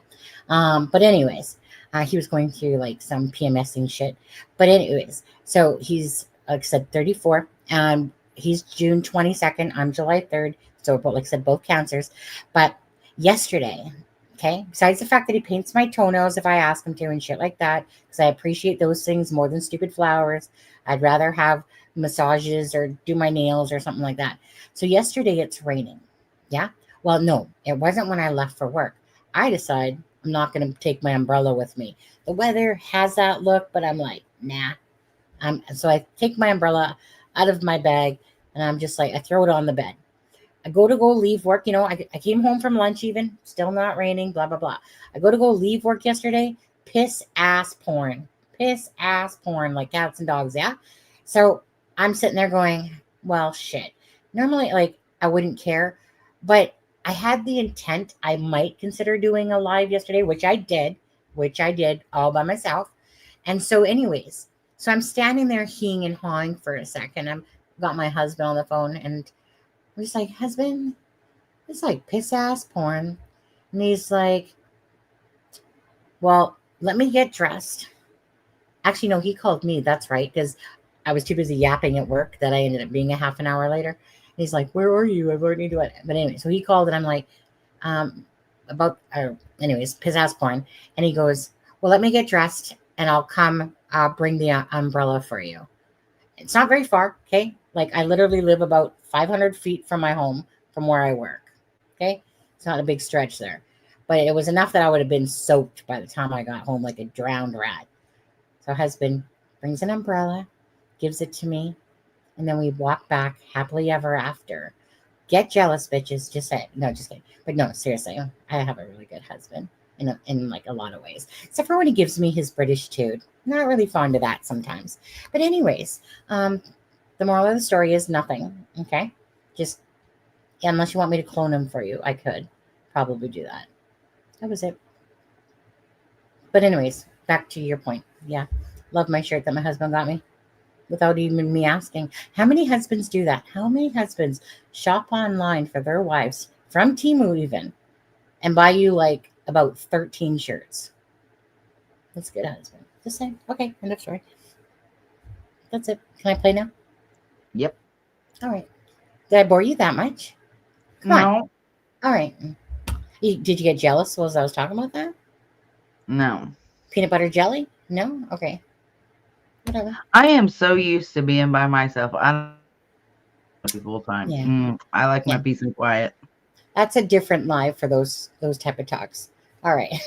Just kidding. Wait, Charmaine, how's Ian doing?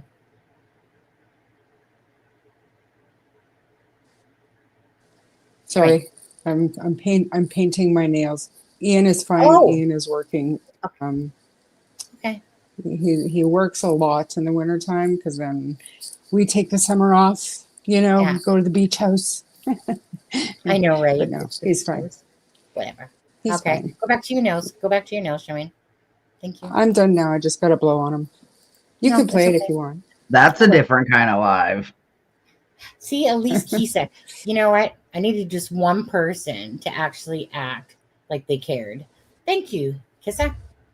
Thank you so much. Thank you for caring.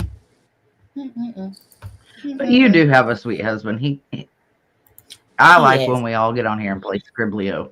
That's always fun. Oh, I know. We got to do that again, Scriblio. Absolutely. Okay. And to be fair, I asked you for a solid year to clone your husband or give me the brother or whatever. You But wanted no, the brother. so- Yeah. You wanted the 10-year younger brother than my husband. Yeah. Yeah. I was willing to give And you no, a I didn't want to. camel I for offered. you Yeah, camels. Camel and I some offered water. my services to get him his citizenship. That's all. Oh, that's Anyways, true. you You could play did the video too. now. All right. Thank you. Something. And I'm not saying that it was a mattress bag. I'm just saying some big, huge clear plastic or else a tarp. It was like they rolled his body up. Oh no, it was in a fetal position. They put it in a fetal position. And they burned his clothes. So I saw the several men, they burned his clothes after. So he will be found without clothes. And then the female, I saw the man with the tube. He went into the house at some point during all this. And the female who was there, who had brunette hair, he was talking to her, but I didn't really pick up what they were saying, but just that she was present on the property during the murder and she had no problem with it. God, this is like a level of extreme. It's pure evil. It's evil. It's pure evil. Right.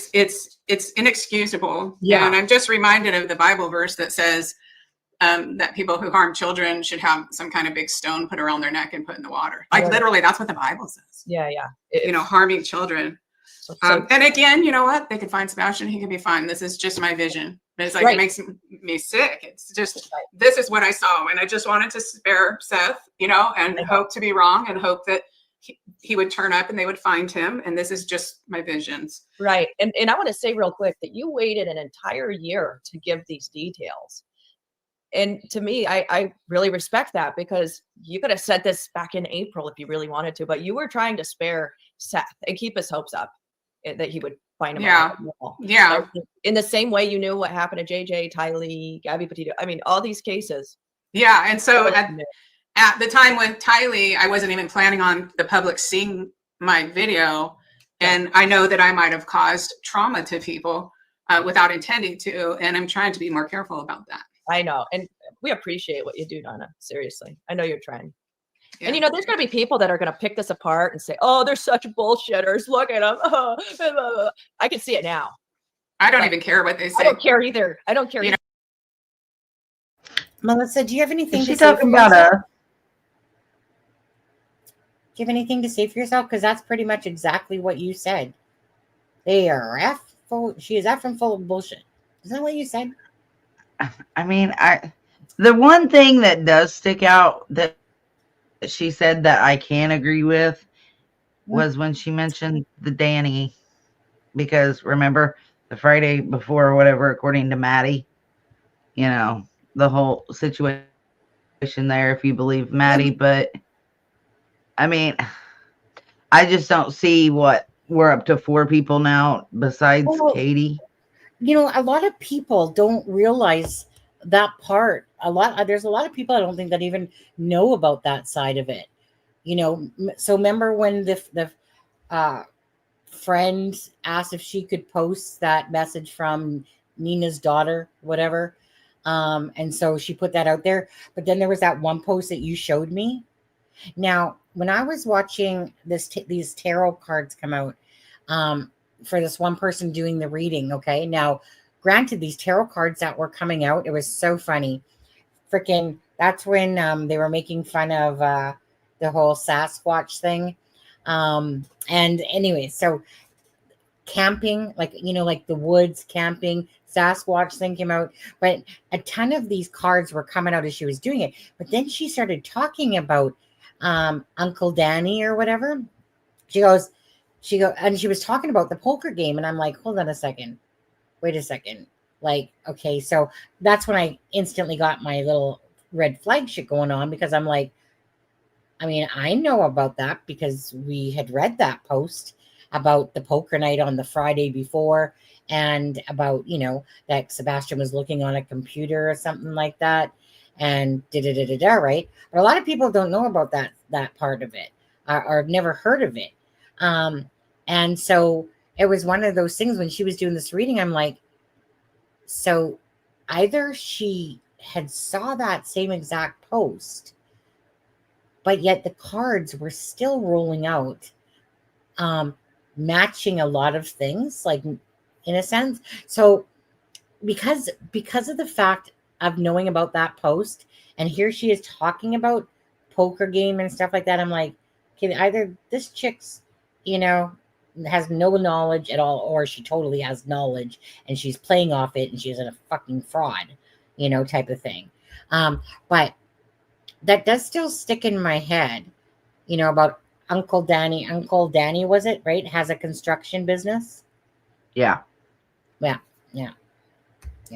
But I mean, you have to remember too, I don't know, and I'm not trying to be mean, but I don't know either of these people. I've never followed them. I've never listened to what they had to say until, the Sebastian.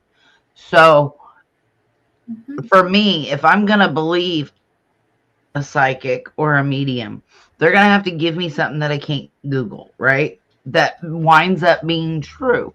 Now, if this winds up being true, you're going to any kiss part her of ass. then the next case, I'm going to be a little more trusting of her, right? Of what she says. And that's just it, is that if you ever knew about the Vallow case and what she said, and then it came out to be like freaking spot on. I was just jaw dropped when I was like listening to about the details, once the details were coming out and they were searching underneath the pit and stuff like that, and they're finding a JJ exactly how she said he was, with the bag wrapped with tape around his whatever, and she said exactly where the kids were, and it was crazy. And I don't say that lightly. I say that because I was just listening to her one day, and then months later it actually comes to fruition. And so it's very rare I get jaw dropped, right? I mean, jaw dropped in my real life by a medium. So I do look to Donna to see if there's something that possibly might come to fruition or true. But again, so it's kind of like for her to even say that stuff about the Vallow case, knowing that there was no possible way. This is somebody that the kids weren't even found at this point. It was crazy. So definitely do I put more credence in someone like Donna Serafina. But I always have my eyebrow raised regardless, I'm going, But that's what I'm saying. You know her from that case, so you have a little more faith in her, right? Because you've seen what she says comes true. Whereas I haven't had that yet, so I'm a little more skeptical right now. All I heard was, pretty sure she's full of shit. Well, right now, yeah, because I don't see 4 people besides Katie making 5. Keeping Guess it who secret. has snaggletooth? Guess who has a big snaggletooth? Terry Bauer socks. I do. Do you have a snaggletooth? Shaman? No, I have buck teeth. I wanted to be involved. I'll go back to my nails. Excuse me. Oh, you just wanted to be involved? I was going to say case closed, Charmaine. She's want to be part of the discussion. But anyway, she's got brunette hair. But I mean, Chris Proudfoot, the titty that he can't seem to pry his mouth off of from his mama, Yeah. So we'll see. Anyways, we'll listen some more. Okay. All right. How many cases you've been right about, Don? I mean, let's stack them.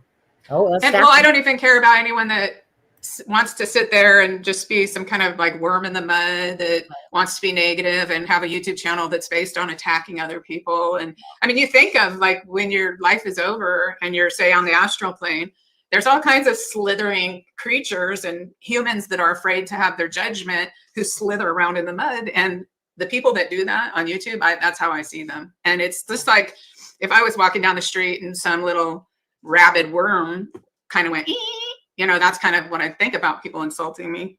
Yeah, really. I'm trying to put out information that could potentially help a kid, and I'm sure that because I could write letter. But if the one cop who gets that letter doesn't believe in psychics, that's going to get deleted.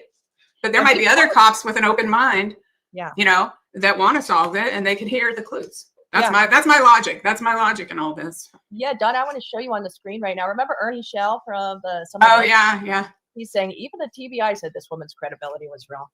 Yeah. Oh, the TBI did? That's nice of them. Yeah. I mean, because you know, in the Dulce Alves case up there in New Jersey, in the reading I did for her mother, I said in 6 years, this guy is going to get hungry and want to kill another kid, right? But then I didn't ever upload the second reading because there wasn't that much interest in the first reading. But in Dulce Alves, a missing 5-year-old Mexican immigrant from New Jersey, I did a second reading. And then it had gone down to 3 years. Okay. That they were showing me. So maybe because the heat was off, it was going to be sooner. And do you know that just very close to where Dulce went missing, this little 5-year-old, somebody just tried to kidnap a 10-year-old. And this is in New Jersey? Another child will die. And the cop involved not only would not talk to me, he says he threw my letters away as soon as he realized I was a psychic.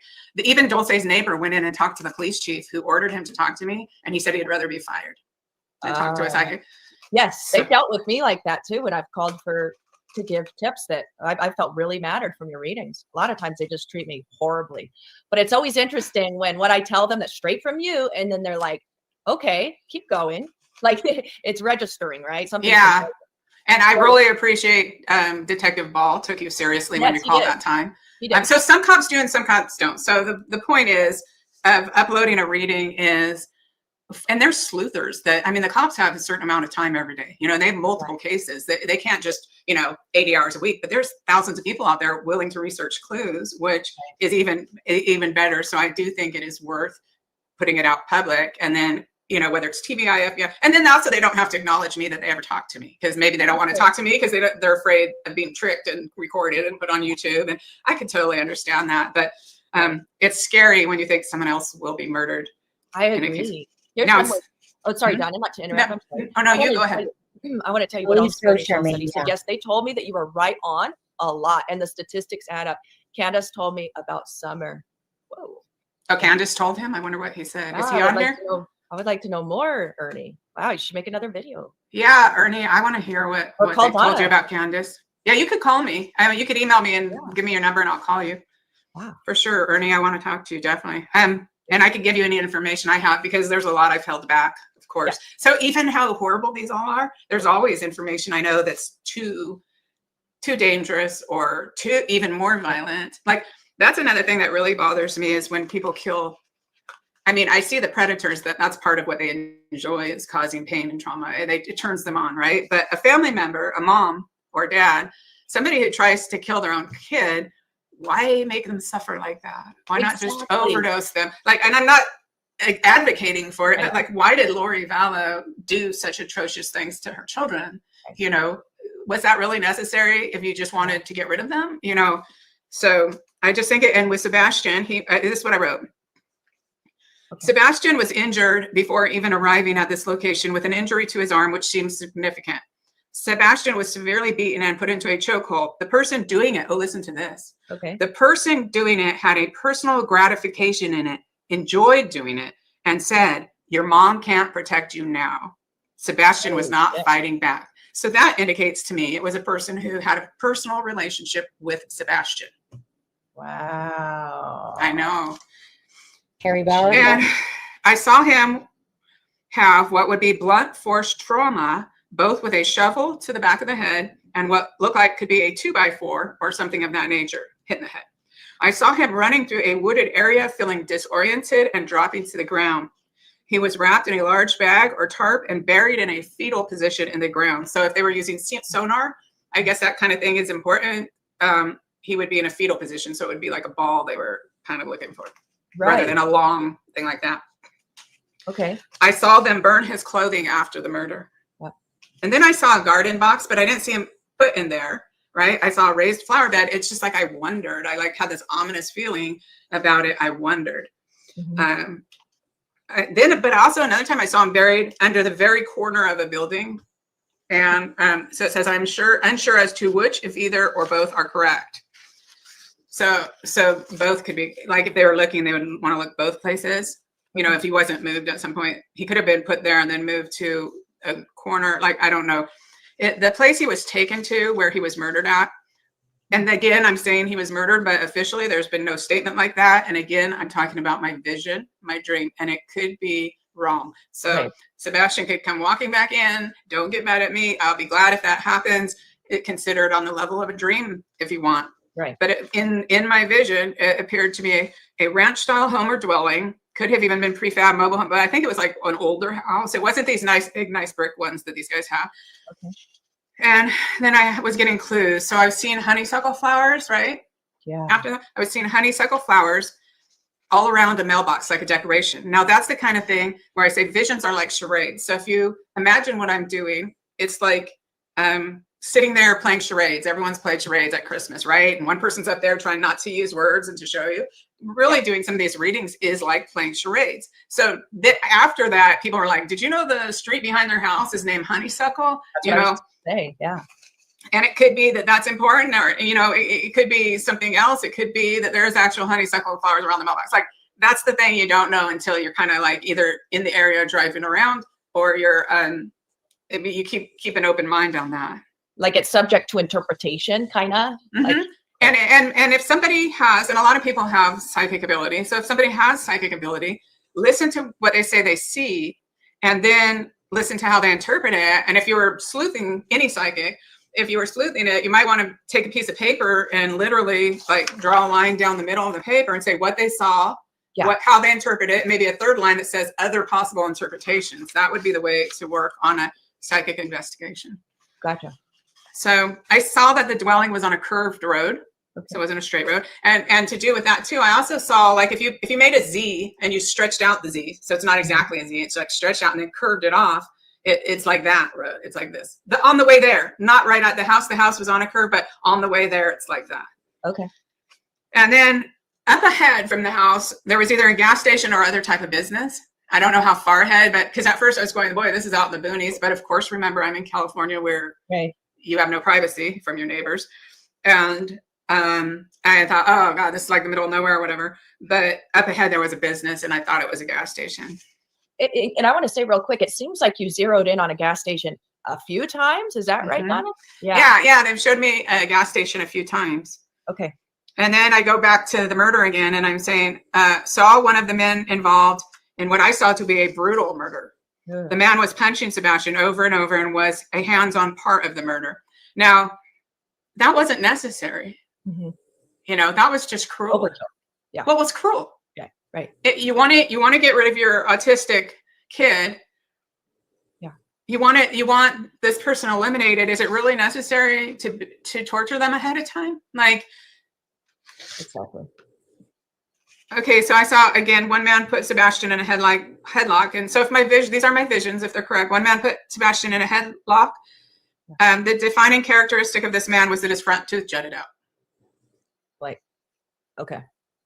I first saw a man eating a corn cob, then a piece of corn stuck on his tooth, then a piece of popcorn, and I just knew there was an issue with one of his two front teeth. Mm-hmm. So I didn't know the characters in this case or anything at this point. I just knew about this man looking for his kid. This man was active and present during the entire murder. I saw Sebastian running through a wooded area, become disoriented, fall to the ground. His clothing was taken and burned. Sebastian was wrapped in clear plastic or plastic tarp and buried in a fetal position. Yeah. A female was also present on the property during the murder, but she stayed in the house. At one point, the popcorn tooth man went inside and talked to her. Do you recall what they talked about? Could you hear that? They didn't. I think they wanted me to know she was there. Because all I saw was them talking. Okay. She didn't seem to have any problem with what was going on at all. It was more like plotting type of stuff. But I didn't hear the conversation. Okay. And then here I write, I cannot remember, but she was going to leave, or they were conversing about something related to what was going on. The woman had zero problem whatsoever with what occurred. Then the woman had brunette hair. So it wasn't Katie Proudfoot there at the moment. Okay. And then remember, I saw the little girl about 7 or 8. And see, at that time, I was under the impression that this Faith child was 5. But people wrote to me and said, oh no, Faith is 7 or 8. However, there's other little relatives that fit that description too. But I saw a little brunette girl, just that she might be a witness to something. Like, I'm not positive. It's like, okay, this is another thing on these readings. it's like a foreign language. So they'll show me opacity. So some things are stronger in opacity and some things are weaker. And that means that she could have been there at a different time. She could have been privy to something. She could have seen something, but she's some sort of witness. I just don't know. And so I'm not saying that the little girl was there during that, but she could have been, or else she knows something. Okay. That's funny that you mentioned this, because I was just about to say, Donna, I think I remember you talking about a little girl, and then you came right out and said it. So you answered my question before I had to ask you. Yeah. And then I saw an Allen wrench, whatever that is, and I don't remember. It could be a shape or a name. So you could look at names Allen, or you could, or streets. It could be names, person, place, thing, business, or it could be just the shape of, and the very dark green truck flashed again after the Allen wrench. So I think that's noticeable just to keep in mind. So it's not, it really is, it's not the same as the physical world. It is really interpreting, you can have psychic abilities, but then you also got to interpret these clues, you know, and it is really a foreign language. And when people have these abilities, that's where they'll be wrong. So that's what I said is like, if you're listening to someone saying, okay, she's seeing this, and then what else could it mean too? For sure. Okay, so I was shown the sky above the house several times before I mentioned it. And that tells me there may be a name like sky or some other way they're trying to get me to look at the sky. But when I do look, then I see this chimney with smoke coming out, right? So smoky mountains or chimney top mountains. But I'm seeing from this house, I'm seeing mountains in the distance. So is this in the foothills? Is this in the mountains? Or is this in the flatland town where you can see, but then you kind of know that you're at the right place because back in the distance, you see the mountains, and off to the right side of, like if the house is sideways to the road and it's on a curve, and say you're looking at that sideways thing from the street, back behind there, you'll see some mountains, and to the right, you'll see some mountains. Okay. Gotcha. And that clue might only help law enforcement if they listen. Only if they, you know, if they already know a place and then see all these other things, then it'd be like, whoa, there it is. Yeah. Okay. This was, okay. Then I saw that mailbox with the honeysuckles. And then in the front yard of the property, I saw an old tractor parked. Tractor part. Interesting. Okay. Like, and I don't know the years of tractors, but I think 1930s, 40s, 50s, you know, it's super old. Like it's a decoration. The interesting thing is about a mile away, if you go down Honeysuckle and then you go take a left and you go down there about a mile away on the corner on Google Earth, you see somebody has an old tractor. Yeah. Okay. On the corner of the property. Okay. And then you also see this place called Honeysuckle RV Park that also has an old tractor in there. Is trippy. And Let me say, go ahead. Well, I was just going to say, for some reason, you're always hitting on a certain industry that's tied to Mr. Popcorn Tooth, which is the RV industry. Correct. That's bizarre. And also, one thing I've noticed you got to beware is in different parts of the country, different things are popular. How many people, what if half the people with big, you know, acreage put an old tractor, like that's a style of thing to do, you know? Because like in the Suzanne Morphew case, I was like, I'm getting a ghost town. Well, everywhere's a ghost town there around. Where they found her body is a ghost town, and where she died even is a ghost town. But so what I'm saying is you just have to keep that in mind when you're looking that a lot of people might do that, and just because somebody has a tractor in the yard doesn't. Okay. Steadfast. Okay, then this word comes in. So sometimes words come in, right? And steadfast, I've never heard of that. Well, I did look it up, and there is a Steadfast RV repair. And I did look up the person on their blog. They were actually out of town the entire month of February. Interesting. They were gone. I don't know if they have I looked up their house, does not look like what I saw at all. Okay. And I don't want anybody to look them up and bother them, but I wondered, like, do they have other property that somebody might know about, you know, or something like that? Or is it more than that? Like someone named that repair service, but maybe there's other RV related things that are steadfast. Okay. All I saw was a bumper sticker on the side of a truck that said steadfast. That's how they gave me that word. And I don't know, you know, I don't know any more about it. I did go as far as trying to track it down though. Okay.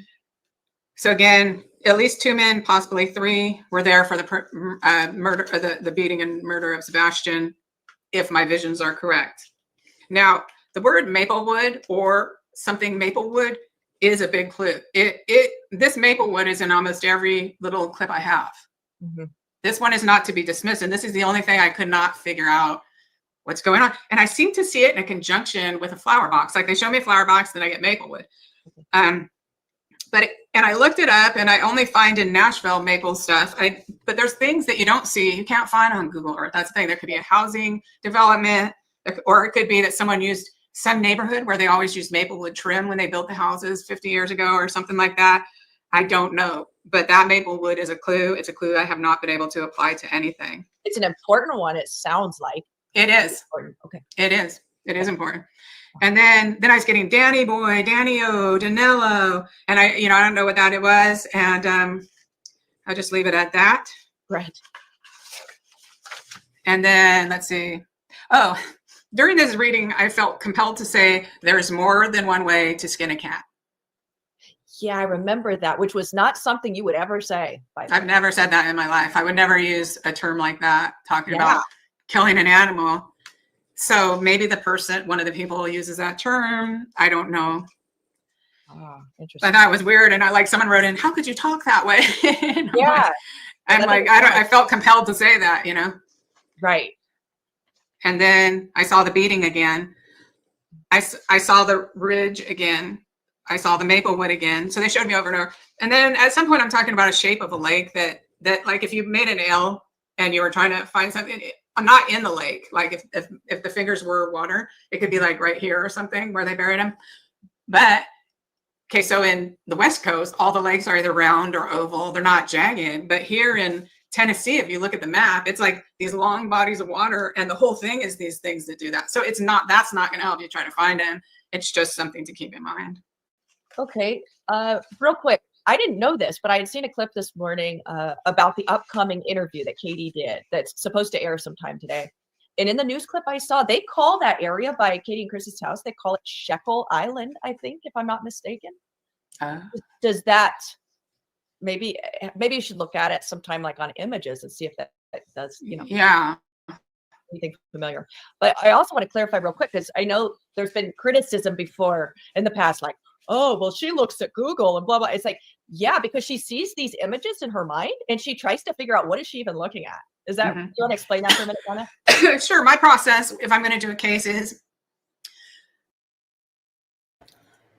One sec there. I'm just going to show that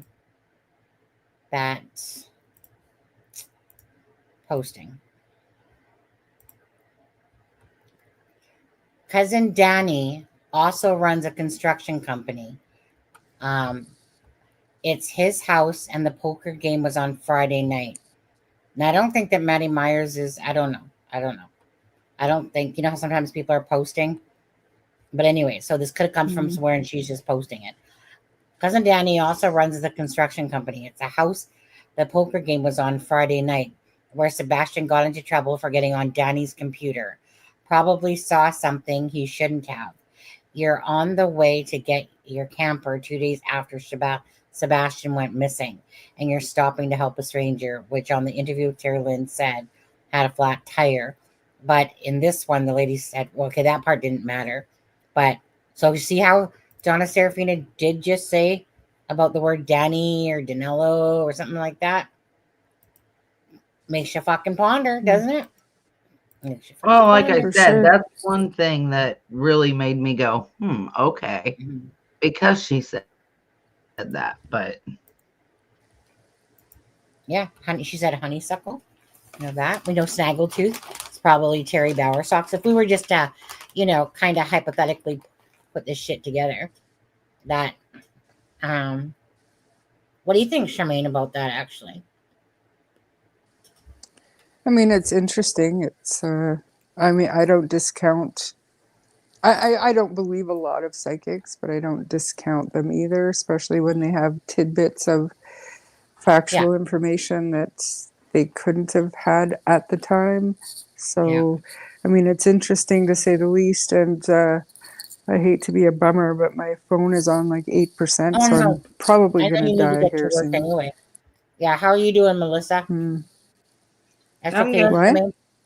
Eh? What?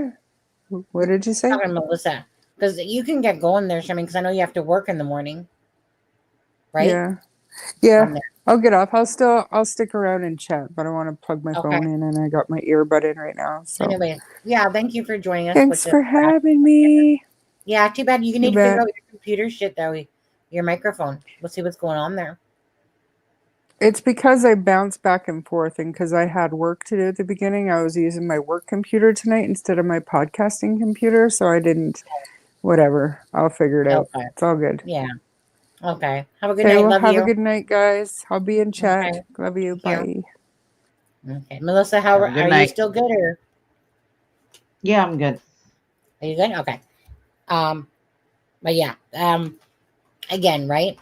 It's could be totally off base, but it's kind of crazy that she said that name. Trust me when I say Donna's probably never seen that posting about this Danny that owns a construction site. All I'm trying to do is now in my head trying to think about Snaggletooth, which is Terry Bauer socks. I mean, that guy freaking has some freaking ass crazy corn. I think she called them corn cob teeth. Anyways, and then of course I'm thinking about the uncaring bitch named Kathy Bauer socks. And then I'm trying to think now of Uncle Danny here. So we just got to find out who the third person is. Besides the chick. Chick is Kathy. Listen, I'm just, just putting it together to see. So it's obviously It's one other possible. person. I mean, Yeah. law enforcement said nothing is ruled out, so We'll see. I'm curious. Okay, we'll play some more. Interesting. If someone contacts me, then I don't have to do that. Often, if I'm interested to do a case, I'll have a feeling like the police are going to solve this within a couple days. Like I don't need to do it. So remember a couple of years ago, the little 5-year-old that was kidnapped out of her driveway by the UPS driver? Yes, that was so. I had been contacted by the mother's neighbor to do a reading like almost immediately. And I said, I am willing to do a reading if she wants me to, but the police are going to find her within a couple of days. She's by the side of the road on a ditch, not that far away. I told her that. And I didn't feel like I needed to do a reading because it is traumatic to go into that energy and see that. I knew they were going to find her. Other times I'll have this feeling like they're alive, like with this Hannah Kobiaski. It's like, I knew she was, remember I told you I could do a reading, but I feel like she's alive, right? Because it's like, there's no emptiness, there's no pool. It's like, and then other times I'm like, oh my God, I need to do something because they might not find her or they might not find the person or something like that. And so say on the Idaho 4 case, it came on my home stream. I don't watch regular network television, but it came on my home stream. So I clicked on the article just to see how far they were in solving it or if there was something they needed to know or whatever. And then I just went to my room and started praying. So I try to know, actually it works better. Mediumship works better the less you know. Yeah. At the beginning, it really does because it's when you see these things, it's not, people have imagination that could be similar. And the more gunk you put in it, which might not even be accurate, like the mainstream media is not accurate. You can't trust that. And it's better not to cloud your visions and it's better not to influence your vision. So I try to do at least one reading tapped in where I know very little. That's what I do. And then after I do that reading, with that information, I will then look around on social media, in Facebook groups or whatever to see if I can confirm 2 or 3 things because the spirits will give me information that's already out there, but that I just didn't know. And so it doesn't matter if anyone believes that or not. It's irrelevant. What it tells me is, okay, I'm tapped in. That's a good read. And then I feel comfortable to put it up. I also have done reads on cases that when I sense it's a self-done that I don't put up, like Nicole Bully and stuff like that. And a lady who immolated herself and stuff like that. I don't put those ones up because I don't want people to go to that place, Yes. So then, because I have a criminal justice background and I'm very interested in criminal psychology and investigations, not just mediumship, I am interested in that. I will then begin looking for what these clues might apply to. Right. But like I said, the first reading I try to do clean with no information. And some people, when they say, don't you know this is going on? Haven't you heard this? And it's like, no, I try not to know too much. Right. Because if I do another reading, I want to be some clarity in my own mind where I'm not trying to fit things together and I'm not trying to be influenced by what's out there in the public domain. Yeah, and I've noticed that too. Like a lot of times there will be some big information that's come out and then I'll try to talk to you about it and you're like, oh no, what's going on? Like you don't have time. You're just doing your own thing. And I think people understand that what you pick up most of the time, it seems like it's psychically. Yeah, and I'm helping other people. Like I guess Alex Kruk is a missing young man. I've talked to his sister several times. I did a reading for her. I've talked to other families of victims that have contacted me. And part of it is of not putting it up is I just am not that great at making videos. You know, I feel kind of embarrassed like a kindergartner. So I'm just like, I just do readings for people, you know. Which helps a lot, I think. Yeah, helps them. And I'm willing to try it. So like, if you guys are out there and there's a case that's caught your attention, you can give them my email address and I might be able to help them. And I would put up more. Like if I had a person that did all that I just did the reading and they could deal with it, I would do that. That's what we need to find for you, Donna, is the right staff to help with that part. Yeah. Because if we could make your life easier, do you think you could be more active on YouTube if you had more help? Yeah. So I had planned with the Tylee Ryan case, obviously I earned the reward. I had planned on taking that money, renting an office and trying to get people in there to make a team. Yeah. But that did not work out. So it's just me. And right. I also, like I said, I'm doing readings, but I'm just not that technical. I mean, you see me panicking. I'm like panicking. I'm trying to do my own live streams and just panicking. And at the technical part, you know, it's not being in front of people that bothers me. It's the technical. It's all the other stuff. It's like a 3-ring circus for me. I'm like, oh my God. Yeah. And well, with the computer programs, you either know them or you don't. Yes. Like I want to take some free classes and learn how to make videos and stuff. Oh, me too. Let's see. Yeah, it's beating Maplewood, the shape. Okay. Let's see if there's anything else. Here it says, I've seen this flashing in many of these recordings from my notes. I cannot see where this particular reading is. However, my notes state, and I've seen this in multiple readings, I see Sebastian folding his arms. He's angry about something. He's stomping or going up a street. He's diverting into some wooded area, and he's being disoriented and falling to the ground. Now, I don't know how that fits in with the beating and stuff. I don't. I think later we might find out more, but I think there's probably a lot of information held back. Yeah. And I want to say real quick, from my experience on following the work you do, I feel like you always pick up information that happened preceding the killing part. Like you always pick up this background detail that's always very interesting. So I wonder if where you're saying he's really mad, he's got his arms crossed, he's really angry. Like I wonder if that was a fight like 24 hours before. Like, do you know what I'm saying? Oh, yeah. Yeah. And am I seeing it blending? There's another thing called blending. Okay. So sometimes you might see flashes of different things. And sometimes they're doing that to show you how they go together, but it can also be confusing. And that's where I spent 5 hours, you guys. I spent 5 hours on 3 different days looking for the original reading because I haven't even heard.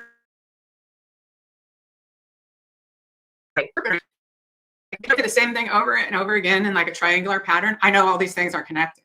Right. And there's been a few comments like some people will go, why do you repeat yourself? Why do you do this? And, well, that's the reason they show me. So it's like even in the Tylee Ryan one, I didn't know. First, I started the reading with Tylee, and then all of a sudden there's this man there. I didn't even know they knew each other. It's like there's this man, and there are hitchhiker spirits who will try to come in sometimes. So it's like, and he's going like I've been shot, like he's holding his stomach or holding his chest or like, and I'm like, Charles. Yeah, and I never heard of Charles Vallow at that point. I had just seen the missing person of Tylee, and I'm like, who the heck is this guy? And he won't shut up.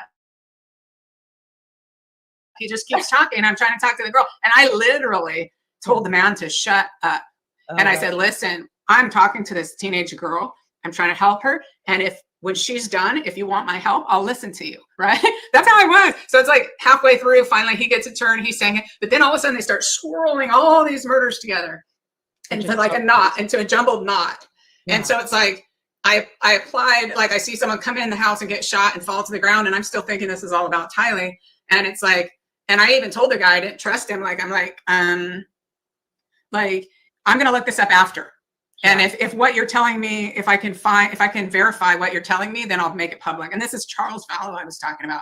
So after the reading, and I'm looking up and I'm like, oh my God, there's like this ex-husband that's dead too. And then when the news showed, it was like there was multiple things in my reading that matched what he told me. And one was the black and white floor in the house they were renting. And that's an example of how they'll show me little things that might not matter to other people, but that tell me, yes, I'm connected correctly. I'm getting accurate information and it's solid enough to put out there.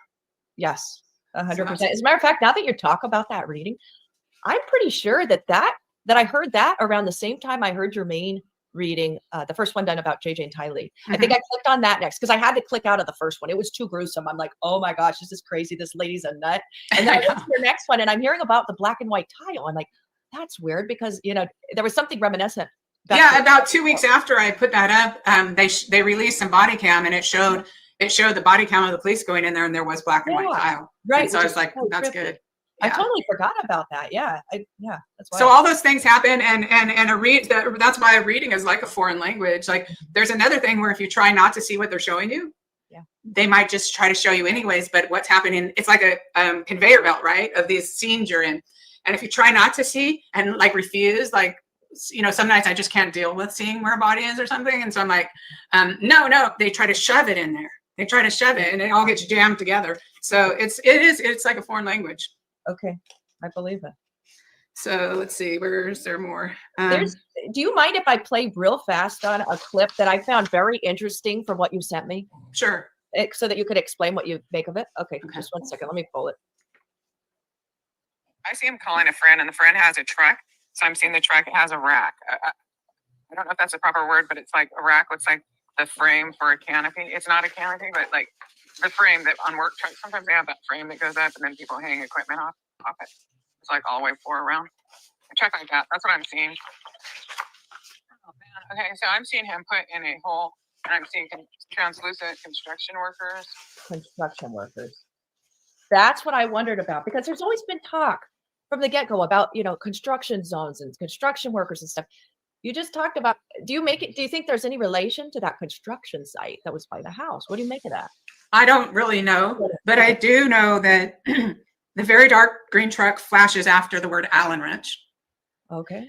And that there was that frame on it that construction workers sometimes have where they hang stuff, you know? Yeah. Like if you were a pool person, you might like hang a your rack? stuff. Like Yeah. Okay. Mhm. Okay. So I do know that. And see, that's what I'm talking about, translucent. So say in the Summer Wells case, I saw a translucent steamboat. Yeah. Okay. And then later looking through Candace's photos of when she took her kids to Wonderworks, there's actually, they took a photo and there in the sign is a translucent, I mean, not translucent, there's a big billboard of a steamboat. Yeah, that was weird. And this is where I'm saying I'm seeing the predator there to look at Summer, right? Yeah. So that's when they show me something translucent, I know it's going to be something like that. So like also an example is Dulce Alaves. I saw a translucent train, and it turned out when I located the place I believe she was brought to, there was a kitty corner. Someone had taken one train car and turned it into a hot dog stand. Oh. You see, so it wasn't an actual train. Right. And then I also saw a sailboat on a bay. And I kept trying to tell these people that were sleuthing it that doesn't mean it's a literal sailboat, because then they wouldn't listen to me. They would only go to the bays. And it turns out the empty warehouse that I found where I believe this missing child was brought to, across the street on the pillar was a mosaic of a sailboat on a bay. And like every single thing from my reading I found with a 360-degree view around, but the level of translucency that they show me when they're doing that also helps me interpret what it might be. Right. Okay. You see? Yep. Yeah. Okay. And then I just want to see if there's any that I didn't go about. The other couple men that I saw present, again, I'm not positive it was one or two, but I think there was a couple other present. I didn't see their faces. Okay. It's just the one with the tooth and the woman in the house. And I saw her, but I have an idea who that is, but I'm not actually 100% sure. Okay. Like it could be her or her daughter. I don't know. It's one of them though. Right. Okay. And I have my guess, but I'm not even sure enough to like make a call on that. Yep. But I know she was there. I know she knew. I know she was part of it. And I know she didn't bother her. These people are just really vicious people. Yeah. I'm just trying to see if there's any. Yeah. And then, okay. So on that chart I sent you. Yes. I'm sure the arch was about that kid who fell in the river. Because I'm seeing an arch that looks like under a bridge, but I don't see the top of the bridge. But then when I listen to it again, was his name Riley Gaines? I can't remember. That was Yeah. his name. Yeah. So I'm sure that 99% applied to that, and it's possible that Indian and turquoise could apply to that too. I don't know though. I don't know what that applied to. Which reading? See, it's like ideally I would be able to have the time just to sit there and organize all this stuff and do more readings, but I try to answer emails and try to I know, make a video and right. And do more readings for people. I am not doing. Okay, let's see. Yeah, those are basically the things. This Maplewood thing is definitely in there though. It's a real question mark, I think. And the beating is in everyone. The blunt force trauma is in everyone, and the people involved is in all of them. Horrible. Yeah. So one of these clips, and I don't think maybe we did briefly touch on this already, but you said Sebastian's mad, and it's like he gets into a fight with mom, and then he takes off out the door. I think you question, you say, is he going to hitchhike? Do you remember you said that, Dawn? Yeah, and that's what confuses me. Like, did he take off? And this had to have been all planned, carefully planned with all these people. So, but did something like this happen? Like days before? Yeah, like especially, or even the day, like she said, oh yeah, in a couple hours, so and so is going to pick you up, and you're going to go with them, and then they got to fight, and I don't know, because it's like one scene and then another scene, and I actually don't even have the original. Yeah. I don't have the original reading. I just know that I saw what led to his death. If my visions are correct again, if my vision, I'm not telling people not to hold out hope, but what I am telling people is the focus needs to be on figuring out where all those people were the entire night, and then locating probably the remains. So they go to prison. The point of it is, like, if someone says, well, why is she talking about this? Why not give up hope? I'm saying these people need to go to prison. We need to see the news with 5 mugshots. That's what we need. Mm-hmm.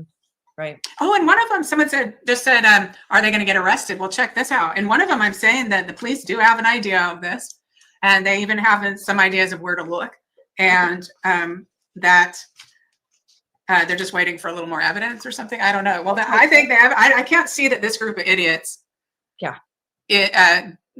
all agreed and didn't bring their cell phones. And the reason I say that is, why would you make the kid disappear on the anniversary of your divorce? Come on, Katie, come on.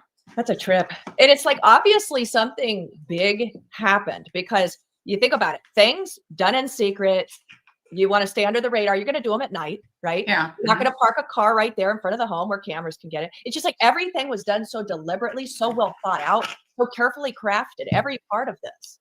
So in that case, if they may have used burner phones, but it's like, how does Kathy Bowersox happen to run into Katie Proudfoot at 5 or 6 in the morning after Sebastian's missing? She just happens to be, Kathy Bowersox just happens to be in the neighborhood at 5 or 6 a.m. Well, to go back. Yeah. Tell From what I me. understand, I think she came to the home very shortly after they report Sebastian missing. But I have heard what you're talking about too. Oh, so you're not sure? Are we not sure? That's been speculation. It could be true. I don't know personally, but I do know that she was at the house shortly after he was. Yeah, and why is she up? Why is she even up at 5 or 6 in the morning over in that neighborhood? I know. And you know what I have a huge problem with, Donna, is like these individuals we are talking about cryptically, somewhat cryptically, they don't ever talk about Sebastian on Facebook. If somebody's important to you, somebody in your family has vanished, wouldn't you be just like constantly putting their flyer out, putting pictures of them? Oh my gosh, please spread the awareness, something. There's no mention. It's like radio silence. Yeah. That's weird. Yeah. Instead, Terry Bowersox goes into the Sebastian Facebook group on a regular basis and insults anybody who talks about Sebastian. He also insults all YouTube creators. He insults anyone trying to solve this case. Yeah. Why are you trying to stop people from solving this case? And another thing I have a problem with is the trip to Alaska, like within a week of Sebastian disappearing. What's so pressing that you have to take off while your whatever you want to call grandson, we'll just say grandson, is missing? Like nothing's that important. I cannot imagine my mom dipping out, leaving town while my son or daughter's missing. It doesn't compute. It doesn't make sense. The way it makes sense is if we leave town, they can't question us while we still have a bunch of adrenaline in our body, and they might pick up on our nervousness. So we're going to leave town until we've calmed down and we can get it together to share our fake story or whatever. I agree. And there are certain people in the drama community that do nothing but drum up shit, for lack of a better word, about this case. And the thing is they're sycophants for the Proudfoots, but then they know they're being used to get the narrative out that the Proudfoots want out. So in other words, they're just kind of used as little pawns or whatever. And because they're getting super chats, they're getting memberships, they're making, they can make $1,000 on a live stream. Absolutely. Okay. And if they have such little moral value, you should unsubscribe and not be a member, because Seth is a victim. He's looking for his son. Sebastian is a victim. Why these I just want to say amen to that on there. Absolutely. You know, watch these fucking leeches just sit there and ride off the coattails and using, say, Christopher Proudfoot to their benefit to feed their pockets. It's just to me, such a selfish, greedy act. You know, again, when you put money before people and stuff like that, and they'll preach it. But honestly, Melissa, watch some of these trashed channels like Pluminati and stuff like that, QB and whatever. And it's just really disgusting. But like I said, these sap suckers just keep donating to them, giving them money as if they're like sitting on some sort of pedestal and crap like that. It's rather disgusting to watch it, but you know, it just shows you really how like a lot of humans are like. You know, they'd rather sit there, watch the drama. Like, you know, it just shows you. Honestly, this is where you know the world is fucked up, is when people would rather pay attention to shit like that or believe in that crap and whatever than actually believe in, you know, and I'm not just talking about this channel, I'm talking about lots of channels that are just good channels that just try to help people and stuff like that. Pretty twisted world, isn't it? That's, you know, so preach it, because Seth is a victim. Sebastian's a victim. Chris and Katie, to me, they're not victims at all. And anyway, my point, your point. Yeah, You I mean, awake? she hit the nail on the head there. Wait, Yeah. what? Can't hear you. So she hit the nail on the head there, because, you know, like the one live that was being done with Christopher Proudfoot in it, there was a $200 super chat, and it wasn't the only one. But there was a $200 super chat, and they said half of that needed to go to Chris Proudfoot. Oh, I remember and the that. other half went I to remember. Yeah. the person doing the live. And it's like, Yeah. really? You are literally up here bashing a man that is out there looking for his son, but you're going to get a super chat to go out to eat? Like, I don't. You know, and I have to say this honestly. How the fuck did some of these people even swim to that area of the freaking egg and manage to be that fastest swimmer? How? How? Were all those other sperm cells dead? Seriously? Because honestly, the way that, like, I saw a posting today, and I can't think of who's whatever, but it was basically about, you know, Sebastian, whether it was at night or it was somebody's. And then this person replied saying something like, you know, well, maybe if you would stop looking at all the good things about Seth, you know, you might see like all the good, basically to say almost like all the good things about Christopher and Katie's side. Demented motherfucker. Seriously, in what world do we live in that these freaking tards sit there and go, you know what? The person that's searching for their child is the bad person. And the people that sit on their fucking fat asses sitting there, like I said, they ain't sorry, no offense here right now, because I'm just pissed, right? A little bit. But they sit there gaining all this weight, because that's what usually happens when you're so depressed, is that you start packing on the weight. No, it's usually the opposite effect. You think that Katie would be a thin rail by now. But you know what? It's because, again, just this lack of care. So when people want to try to twist this shit like your reality is true, that Christopher and Katie, and I'm saying, even if they had nothing to do with Sebastian's disappearance, just as human beings, they are despicable. Despicable mother and a damn right despicable stepfather, just in exactly the actions that they've shown, what they've said, what they haven't done, what they have done, etc. But in what fucked up world does someone like Seth Rogers, who's out there looking for his son, and you fucktards out there that stick up for the Christopher Proudfoot sides and of an abuser and a loser mother that can't even be asked to do a live for like 280 days about our own child? In what world is that normal? Seriously. That's where I get pissed off. That's how many fucking morons are out there that sit there and support stuff like this. You know what? Let Christopher Proudfoot date your daughter. Let Christopher Proudfoot, treat her like the piece of shit that she probably isn't. But you know what? Christopher Proudfoot, obviously 5 marriages later, the guy's an effing loser. But you know what? They sit there and they donate and they donate and they act like, you know what? I don't care. You know what? This doesn't impact my life. So, da-da-da-da-da. Shut the fucking front door on that crap. I'm so sick of these losers saying that. Like, like I said, a lot of these people have spent tons of time in jail for a lot of shitty stuff. You know what? Go on. Go give him your daughter, hold the hand in marriage and all that stuff. And when your daughters end up dead or something like that, or she gets caught in crime because she's with that loser and stuff like that, then let's see how much you're going to sit there and donate and give to these people. You fucking morons. Anyways, okay. That was it. All I have to say on that, I don't know any lawyer that would tell you not to beg for your son's return or speak about your son if he's missing. Not one. Mm-hmm. I can see them saying, oh, that's a question that we're not going to get into because it's an open investigation, right? I can understand that. But not one lawyer out there would be like, no, you can't talk and plead for your son. So you've gone almost a full year, almost this whole year. You went from February to May. Speaking about Sebastian, you went on 3 times.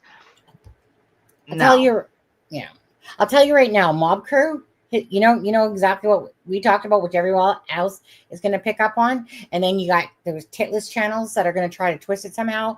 When Katie says he was almost and then changed it, that's exactly what Mob Crew has on his title, right exact there. Said putting that, because you know what? Katie doesn't know how to talk, because like I said, they slip up, and there's been many slip ups when the Proudfoots have been talking. I was starting to think that it was maybe a Katie side.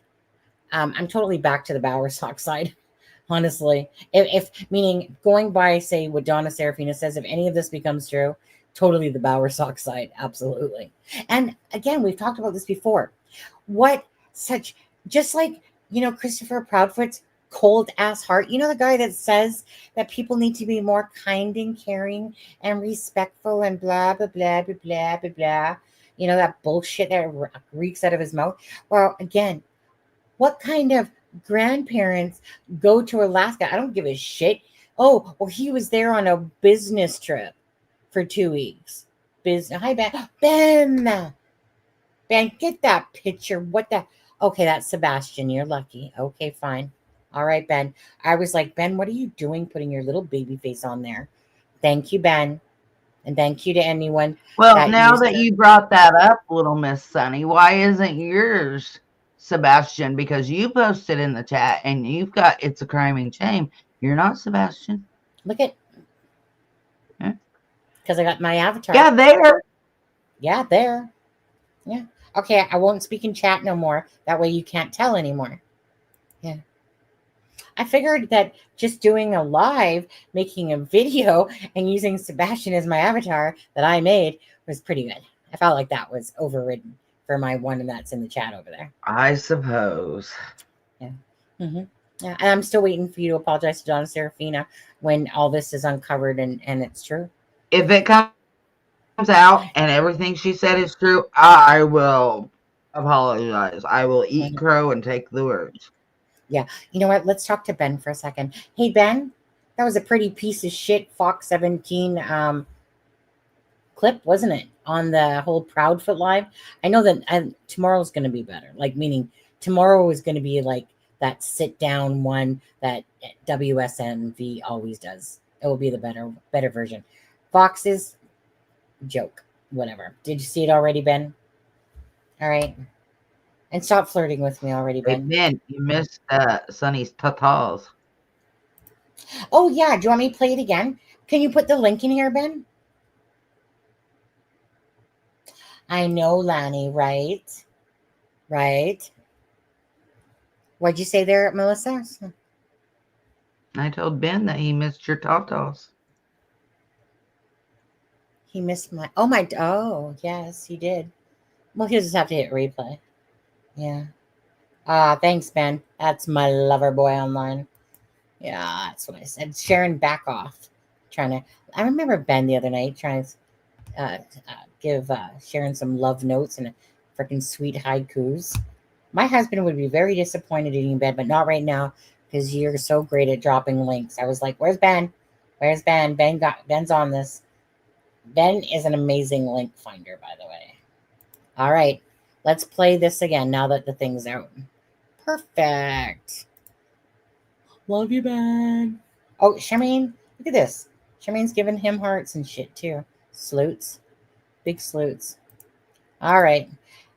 So honestly, if you want to actually kind of like stay in this channel as a family, you got to prove that you're like a salute. That's a short word for a slut, but salute. We call you salutes. Flirtation is more than welcome. You're allowed to flirt with each other, including my Ben.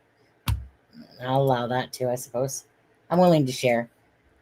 Sharing is caring, right, Ben? That's what I thought you said. Okay, then that's the right pick of Sebastian. It is. It is. I thought it was Ben's notice face. this picture. What? Hold on, let me just see if I can look up like that. Oh, Sebastian. I just miss you so much. Just please come home. Like Barrymore a few says to Suzanne. Just please come home. Yeah. Anyway, what were you going to say, Melissa? I was just going to say, she actually has a tear, it looks like, running down her face. They tried to pick the best thing that they could, and her looking at the lights that they're filming with is the best thing. Yeah, yeah, yeah. See, you know what my husband said to me yesterday? You know, my wonderful husband. Yesterday I was eating, you know, I made some pasta, ground beef and cheese and whatever. Yeah.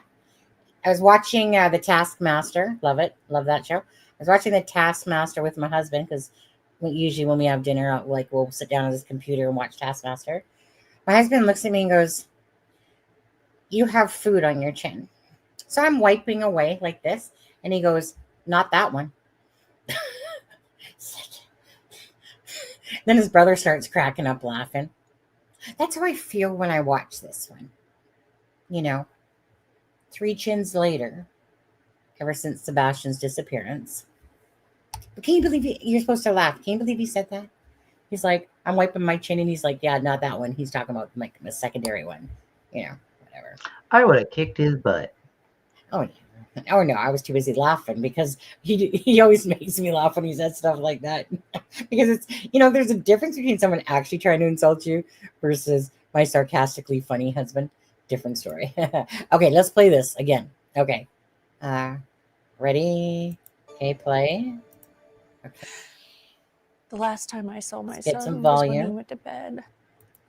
Tonight marks 1 year since Sebastian Let's Rogers. listen to that again. The last time I saw my son was when he went Oh to my bed. God, I swear they spotted water on her face. Tonight marks 1 year since Sebastian Rogers disappeared from his home near Beach High School in Sumner County. He's 16 We'll make it bigger now, for you guys. but there are still no confirmed sightings or leads in the case. Fox 17 News' Kelly Avellino sat down with Rogers' mother, Katie Proudfoot, and the search for her son and the ongoing public scrutiny surrounding this investigation.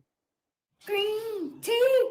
A voice and an exuberant smile that have been missing for a year that Sebastian Rogers has gone without his favorite things. Cats are the number one. He loves animals, almost all animals. Animals, video games, books. Cats are the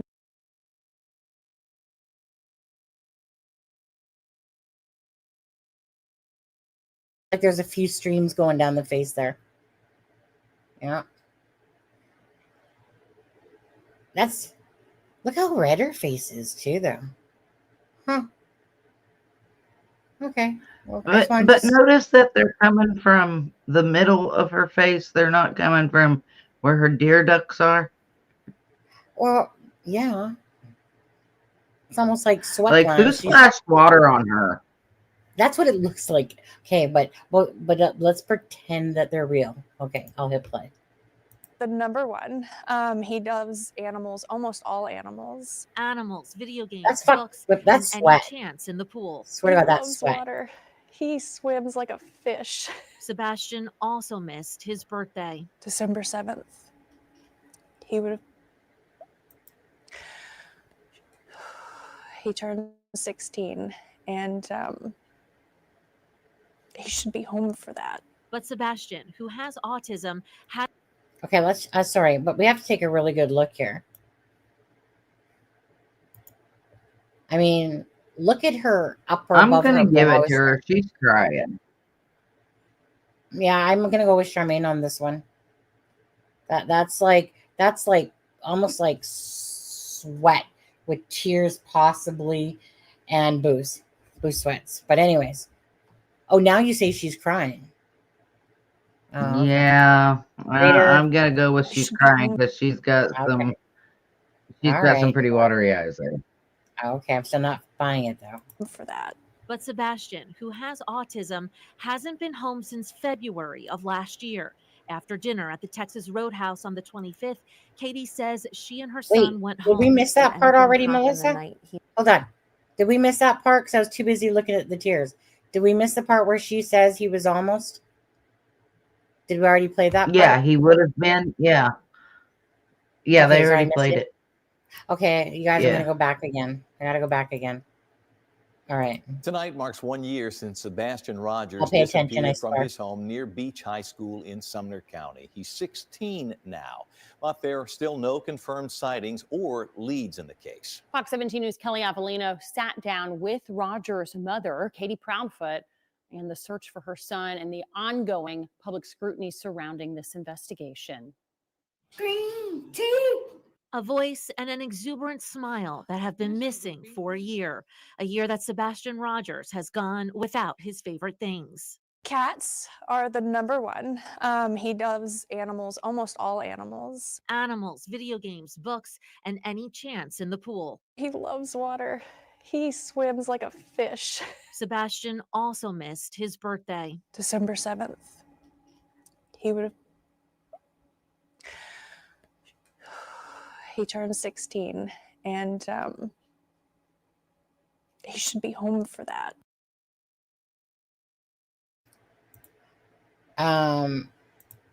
Okay,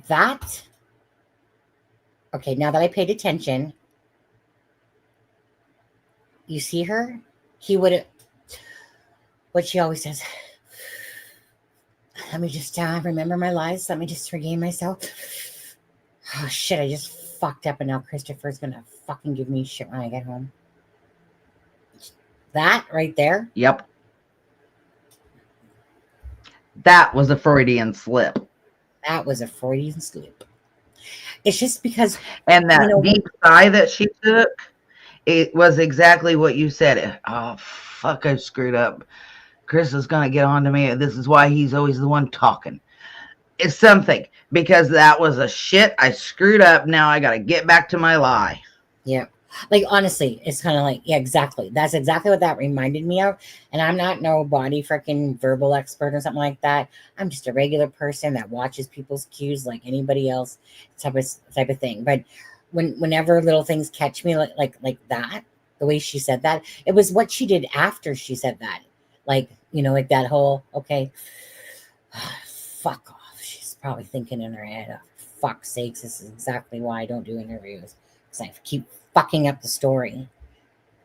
And I'm just saying, I mean, she might be an innocent little birdie for all we know. Anyways, so yes, I finally catch that fully, because when I was doing the live and trying to get it ready, you know, I'm too busy behind scenes here trying to do it, and I didn't hear that because it was so close to the beginning. But yeah, now that I paid attention, yeah, Katie, He Katie. would have. And then she takes that deep breath of, well, Yeah. fuck, I screwed up. Yep. Yeah, let me play. I'll play. Is this one? But Yeah. Sebastian, who has autism, hasn't been home since February of last year. After dinner at the Texas Roadhouse on the 25th, Katie says she and her son went home. Did anything happen the night he went missing that was Go on, like Katie. caused him to run away? Was he punished in any way? An argument? Just a normal night. It was a normal night. It was a calm night. That turned tumultuous by the next morning. It was when I went in his room and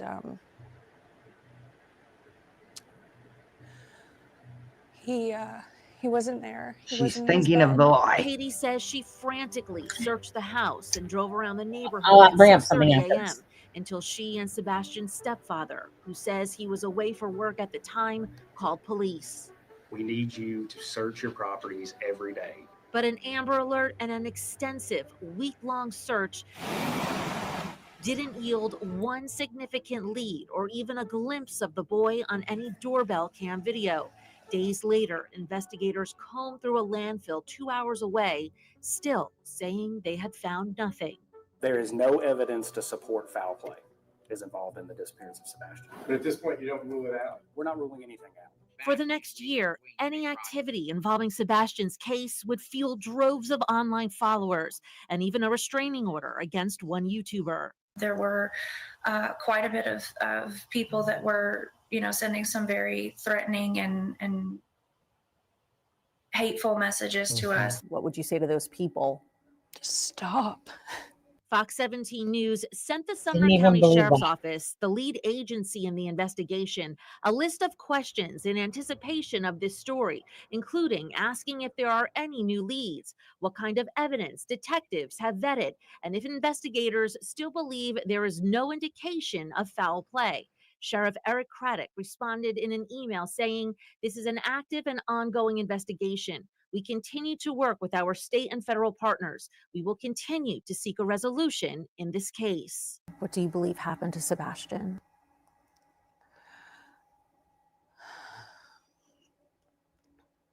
Unfortunately, over the last year, I have thought every single day, night, every moment of every possibility of something that could happen to him, where he could have gone, if he had gone with someone, if someone took him willingly, unwillingly, if he'd run away and got lost, if he'd a million different things. And unfortunately, I don't know. But Katie and a private investigator she retained believe this piece of surveillance video taken the night that Sebastian went missing could be a lead in the case. 1217, a couple 100 yards away, there's a figure. The Sumner County Sheriff said the video has no relevance to the case, but the Proudfoots aren't dismissing it until the identity of the person is confirmed by investigators. Unfortunately, any possible break in Sebastian's case has gone nowhere. No child goes poof. He's somewhere. Sebastian's father, Seth Rogers, has also endured a year without his son. Sebastian, son. Seth brought in a team offering their own reward of $347,000. That's on top of the FBI's $50,000 reward. Stop looking is to give up hope. Hope that's still evident among volunteer searchers. I'm not going to stop. Missing signs and ribbons in Sebastian's favorite color. And God, right now we're seeking you to reveal the truth to us. Katie says detectives searching for that truth left no question unasked. Lie detectors. Yes. For yourself and my husband. Which Katie says they passed. We don't know what investigators say about the test, but Katie says they have searched her home.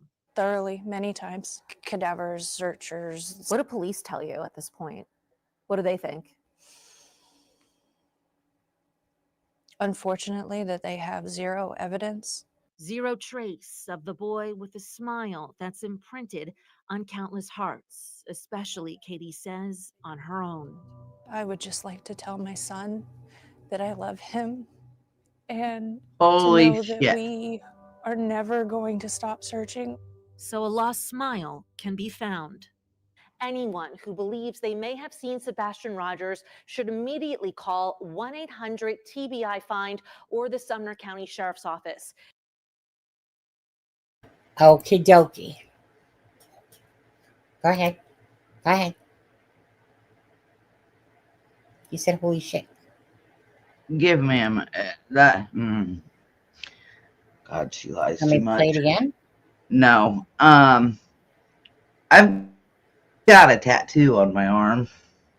Thanks, And it's Lainey. identical to the one Nick had. Right? Mm-hmm. So if she thinks Sebastian is still alive or could still be alive, why the fuck did she get a green heart with the line through it? Which I need to look up, but I'm pretty sure that's the symbol for. Yeah, hold on. Let's go. Let me hold on. Let me go back to that because I remember seeing it. Hold on. Is it here? Stop searching. So a lost smile can be. What do they think? Where's that? When did they show that tat again? Because I was on a different Unfortunately, page. that they have zero evidence. Zero trace of the boy with a smile that's imprinted on countless hearts, especially Katie's. That tattoo right there symbolizes no love. Yeah. That's what the symbolization of that is. Did you find one like Unless that? that's a cross. That's a And cross. if that's a cross, okay. So if that's a cross, she is saying he's dead. And she knows he's dead. Otherwise, you wouldn't get a tattoo to memorialize, in my opinion. Yeah. Let's quickly look at this. So I'm not sure if it's Lanny or Laney, same as the Laney YOLO, but spelled differently. If it's pronounced the same way. She says, as an autism mom, I feel Seth's pain every time he speaks. Absolutely. She doesn't portray genuine emotions at all in my information. It's horrible. I totally agree. You know, I like I said, I don't know anyone personally in my family. Maybe someone does have autism, but obviously for people that have autistic children, you know, they know best how the children are and how they act. And I know that they can act different ways, but meaning obviously probably a lot more. What do you want to say? Work in a sense, because you know, obviously, like Sebastian, you needed, you know, a schedule, like in a sense, and he could be very hyperactive, ADHD or whatever it was, and stuff like that. You know, they don't like whatever. Either way, right? I don't know anything about that besides the only things I hear, and so people that actually have to live with children and stuff like that. So when someone like Lainey says, you know, that she's has an autistic child there and feels Seth's pain, absolutely, absolutely. Our hearts are definitely for Seth on this one because he shows genuine emotion. His actions match his words. He's been doing exactly, and this is what drives me crazy with these morons out there that sit there. Like, honestly, if they would go bang their heads against a rock and get some new brain cells, that would be wonderful, because it just amazes me to no end when you watch an honest person looking for their child and people want to try to tear him down. You know, again, big pieces of shit for all I have to say, to be honest with you, because again, just as a human being, you know, unless you're dense, you can totally see a difference in what's going on from the Proudfoot side. It's not rocket science. It doesn't even take a brain cell to understand when people are doing genuine, honest actions versus, let's see, they can't keep the story straight, too busy going on talking about themselves. The mom can barely do an interview and talk about I mean, like I said, it's red flag city. You know what? Honestly,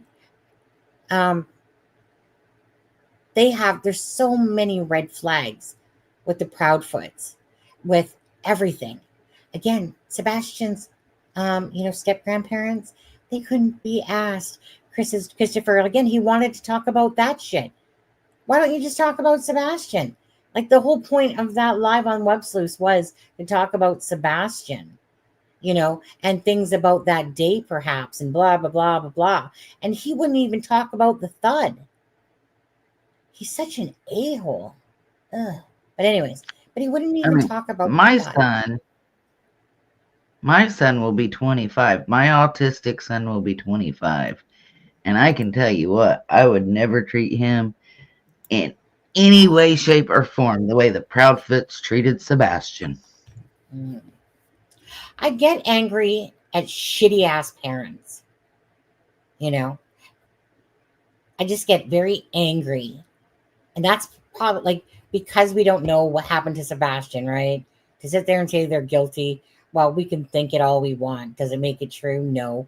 Is it likely? Possibly, yes. Seems likely, seems very likely, but they might not have done. But either way, it pisses me off,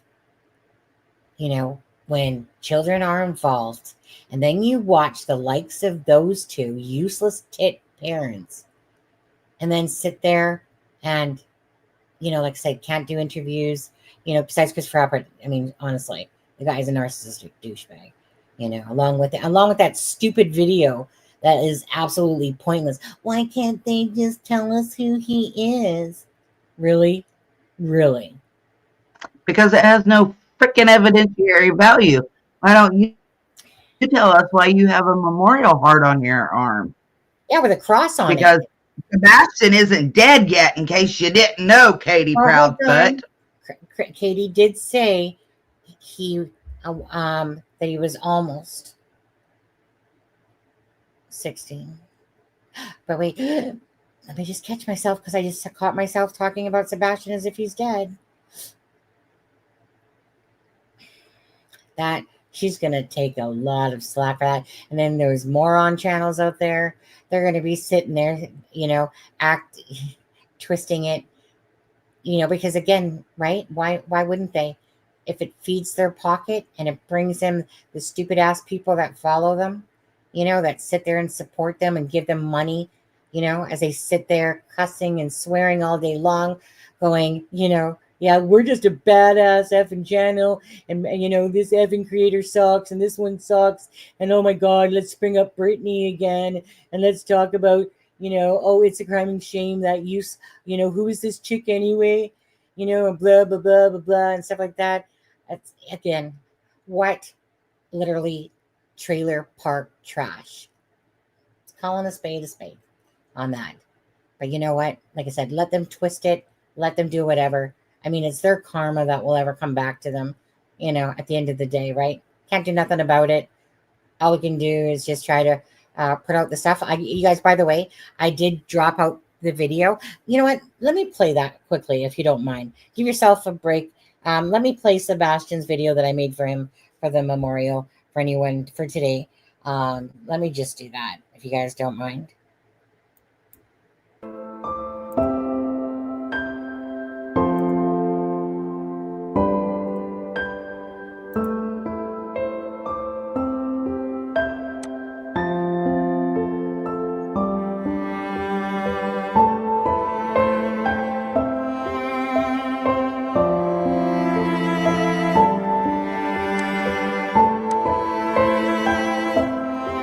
They covered everything there, but there's stuff elsewhere. I mean, we got a lot of territory to cover, and it being over a month, he could be anywhere currently. So I'm searching everywhere. Any progression that might show hope in this search? Oh, I always have hope. Can't take that away from me. And how confident are you that Sebastian is alive, and what do you think he's doing right now? Pretty sure he's probably playing video games somewhere. Nobody's letting him, whoever's got him, they're not letting him see the regular news. They're not letting him surf the internet. Or else he'd know that I'm looking for him. Green tea! You're so goofy. My feet, they're on the ground. They're never going to leave the ground. I'm going to find my son. Sebastian Rogers disappeared from his home on February 25th of 2024. If you could please do your part and spread the awareness for Sebastian Rogers. We've hit the 1-year mark and still no trace and no sign of what happened to Sebastian Rogers. A Norfolk night, the world is cold. We stand surrounded, we are not alone.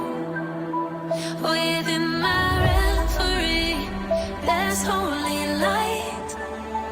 Without a number, we stand and fight. A Norfolk night, the world is cold. We stand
you ask me that after my son's back, and it's going to be, I'm happy.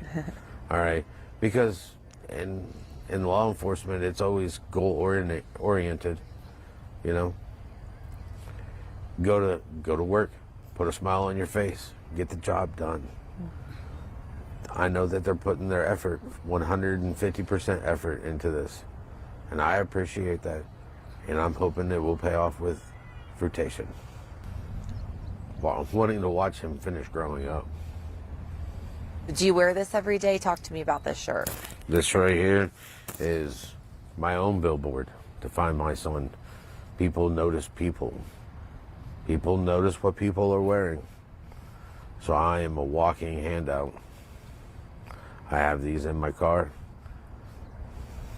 How do you select that photo? It's so cute. Because it's cute. It's got a smile. It's the last picture I took of him.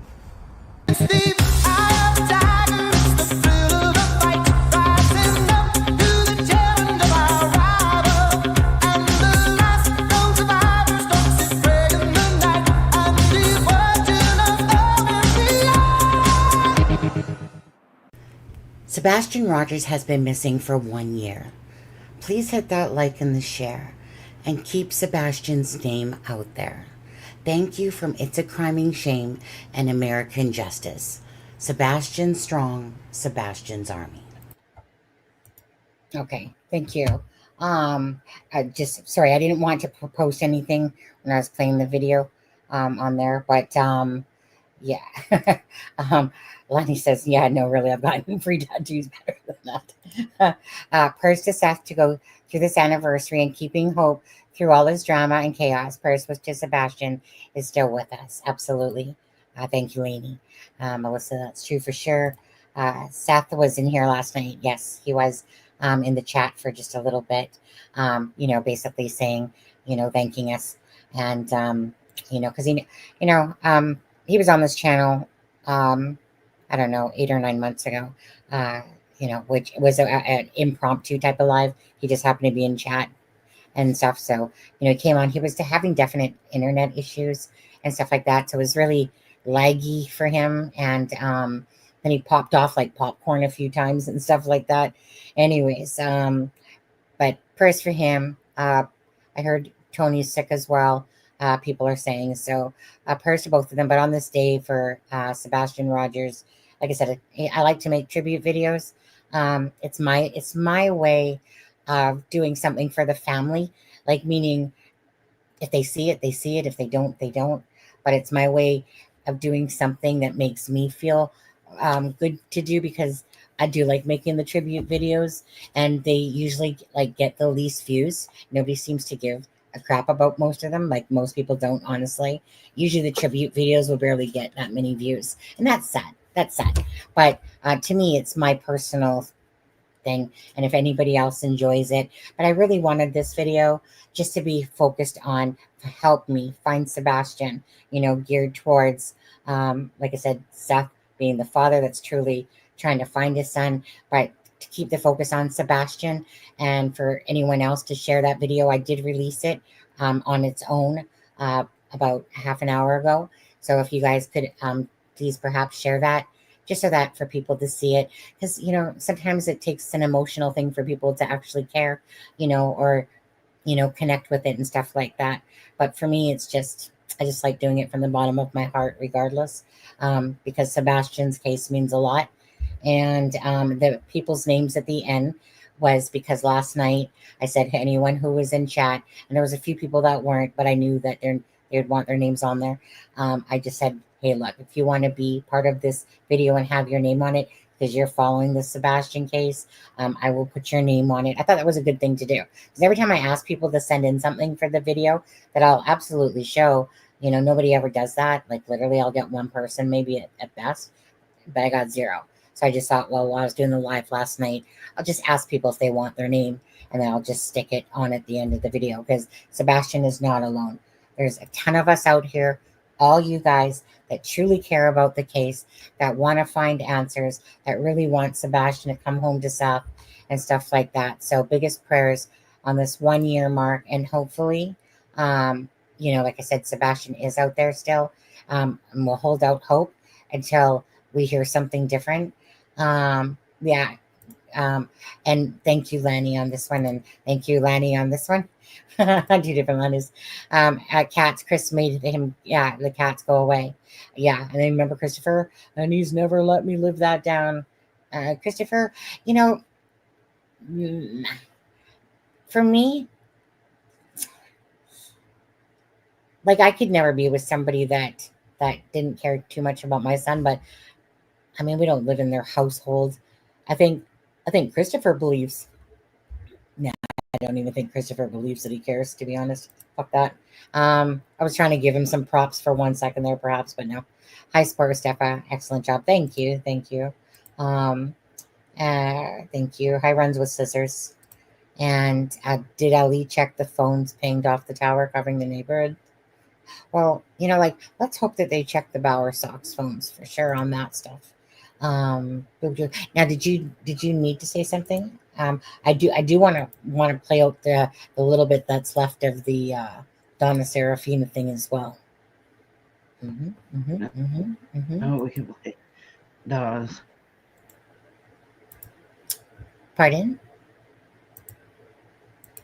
No, you can go ahead and play out Donna. Yeah, if you need to go, just say. Yeah. Are you okay? Yeah, I just got to catch my breath. I had another attack. Did you? Okay. Yeah, just yeah. Melissa's been very sick, guys, so give her big hugs as well on there. She's been going through a lot, pneumonia and all that stuff lately, and just a lot of health things going on with Melissa at the moment. I have 3 cats, and the youngest is my son's soul cat. She breaks into his room to wake him up for love. I could never ever take that away from him. He's 7 with autism, and cats are his fave too. So I have 2 cats, Chrissy and not Chrissy. Sorry, that was the past cat. Montana and Blue. Before that was Chrissy and Blue. What did I just say? Montana and Bambi are the current cats, and the reason I can't keep saying the other names is because we had Chrissy and Blue, and Chrissy lived a few more weeks. At 19 years old, she had cancer and she couldn't eat no more, and we just had to put her down. It was so sad, but anyways. So when I got Blue and we adopted, like, this is with my ex-husband, okay? His name is Steve as well. But anyways, got Blue from Petcetera, and same with Chrissy. Blue, both of these cats were abused, So, which, in their paperwork, I could never imagine harming a child, an animal, anybody, to be honest. So, when Blue was basically my cat, and Chrissy liked my ex-husband. And, I got to tell you this too, Melissa, but I'll tell you about Blue. So when we brought them home, Blue at first was fine for like a day. And then Blue just went underneath the bed and hid underneath the bed. So for 2 weeks, I would grab some food. I would lay on the floor, and I would put the bowl of food there, and I would just talk to the cat. I would just talk to Blue. After about 2 weeks, Blue realized that he could trust me. And Blue, whenever kids would come into the house, gone anywhere. Anytime anyone came into the place, Blue would only come out at night if there was a visitor inside the home. But Blue is my cat. Blue loved me. Blue loved me. And I loved Blue because there was that special bond there. It was so funny because with Chrissy would always lay up on my ex-husband's chest. And then Chrissy started coming to me. And this is what I want to tell you about. Okay, 1 second. Makes me teary because of Blue, but it makes me teary because of how much animals can mean to you. And Sebastian's cats had to be given away because of Christopher Proudfoot. Fucking asshole that he is. Anyways, hold on. Sorry. Okay. So anyway, but Chrissy would start coming to me. Do you know that my ex-husband literally, he felt like Chrissy was a traitor? And whenever Chrissy would go lay up on his chest, he would push her right off. And he said, no, go away. You're a traitor. This is from a grown-ass fucking adult over a cat. So because Chrissy would come to me more, not always, but more, all of a sudden, like seriously, the ex-husband would never let her lay up on the chest anymore. He was just like, and do you also know, I'll say this to her as well, these fucking narcissistic dicks. But anyways, my ex-husband didn't show that side of him. It was, well, he kind of did, I guess, in hindsight when you look back, but it was more later on that it really came out in the 17-year marriage. I'd say about year 10. But anyways, do you remember what he said to me was that he was jealous of our son. He was jealous of our son, Matthew. I said, well, what do you mean? He said, well, because you're always giving him time, but you're not giving me time. I was actually blown away by that because I truly made time for always both of them. They came ahead of me, but our son absolutely would come first over both of us. Absolutely. But was I giving all my time to our child and ignoring my poor husband? What fucking father sits there and says that they're jealous because I'm giving our son more time, which was not true. Like, meaning it wasn't like, meaning what his perception was and what was true were two different things. So you sit there and you try to please your husband. You're going to definitely be there for your kid. I'm the one that stayed in the house all the time looking after Matthew while he was out with the neighbors drinking and stuff like that, but to even have, so just like the cat thing, this is a Christopher Proudfoot type of person, like I said, so you're literally going to sit there and say, so even when he came home one day, so I just want to say this. So even when he came home one day from the bank and he was pissed off, and I said, so how did things go? And this is when he says to me, because my ex-husband at this point, he goes, you're not my fucking wife anymore. He's not my fucking kid. I don't give a fucking shit what you do. I'm fucking sick of you and everything. And anyways, whatever. So he said that. That's when I knew I was just done. I was done with his fucking assholeness anymore, because he had just turned into this mean, angry person. So when he said that, I instantly called up my sister and I just said, look, guess what? I'm going to be getting a divorce. Because when you say that shit to me, get the fuck out of my life, asshole. Anyways, so we were out in the garage, and this is in White Court. We were out in the garage, and he said something like, you know what? I can't think about you, and I can't think about our son. I have to fix myself. And I said, really? Well, you know what, you fucking asshole? You put me in depression for pretty much 5 years anyway. But you know what? Would I ever say to you that I have to think about myself over my son? What selfish fucking act. That's what Christopher Proudfoot reminds me of. That total douche asshole like SF Investigates. But to sit there and literally say, I wish I could sit there and say, you know what? Time out, Matthew. Get back to me in a year when mommy has had time to go through her depression, because of the failing marriage, watching him turn into a total asshole, and say that, you know what? I don't have time for our son. And my son,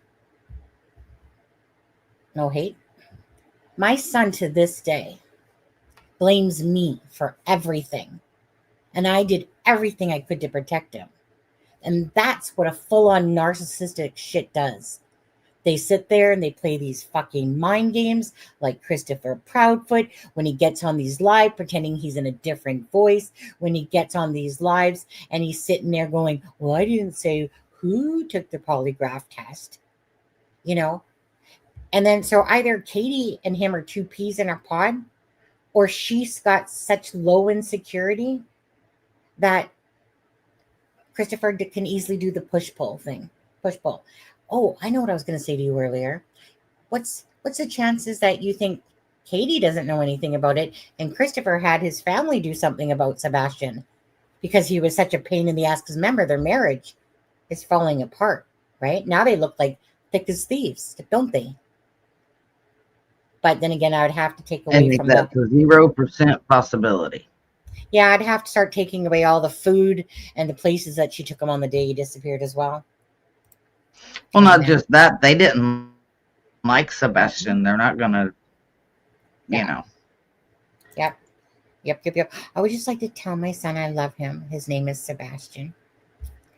Oh, is his Sebastian as well? Spelled differently, it looks No, she is quoting what Katie said. And then she says under that should say his name because I got you. at the very end of that interview, she said that she just wants to tell him she loves him and the family loves him and on, blah, blah. Yeah. Narcissists tend not to like cats, right? Because it can't be controlled. Usually in the horrible, and CP definitely seems like, oh, he is, like I said, SF, douchebag, 10.0 narcissist. He even outbeats Christopher Proudfoot. That the two of them, you don't think they're there hodging their little plan or something together? You know, because remember, SF, I would be the first one to turn them in if I knew that they were lying to me. You know, fuck off. You want their $2,200 a day. You're going to do pretty much anything Christopher Proudfoot asks of you. Pushing that stupid video narrative. But, you know, how stupid. Like, honestly. Do they think we're morons? Well, apparently. Then you got the stupid news. You know what? You guys need to all freaking bombard those two channels. WSMV4, tell them to take that shit out of there, and Fox for putting out false shit.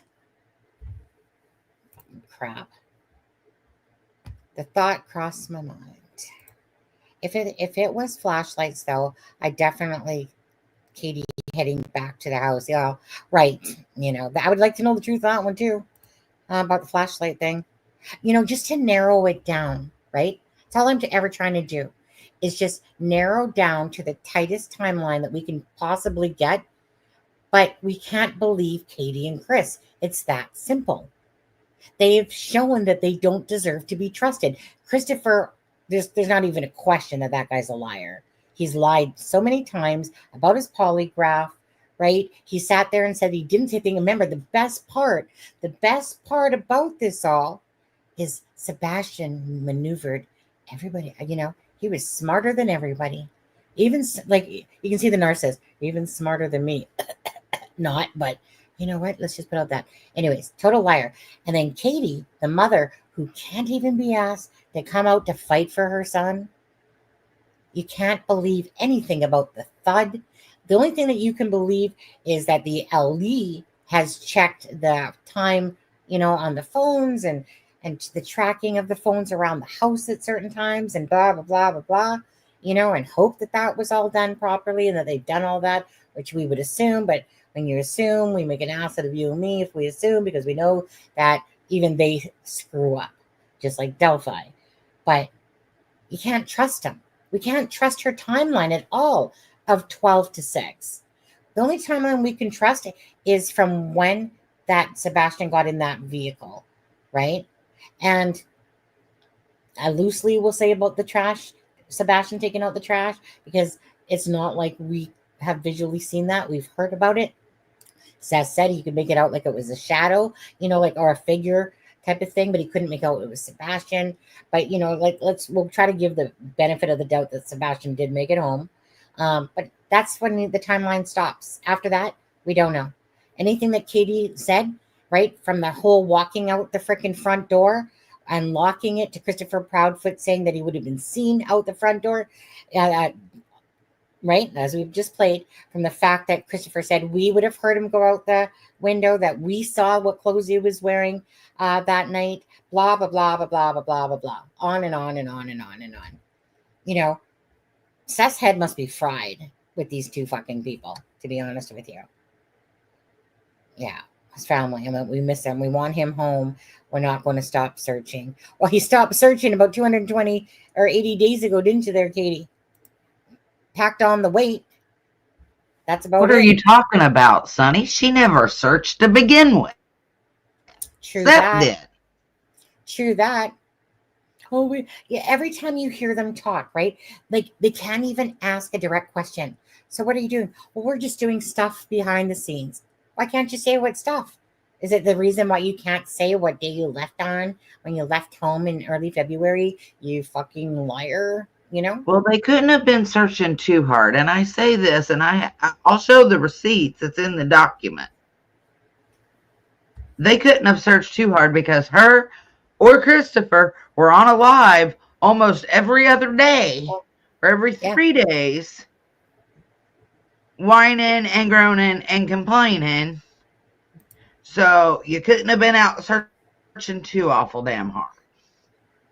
Remember that live with, was it Terry Lynn?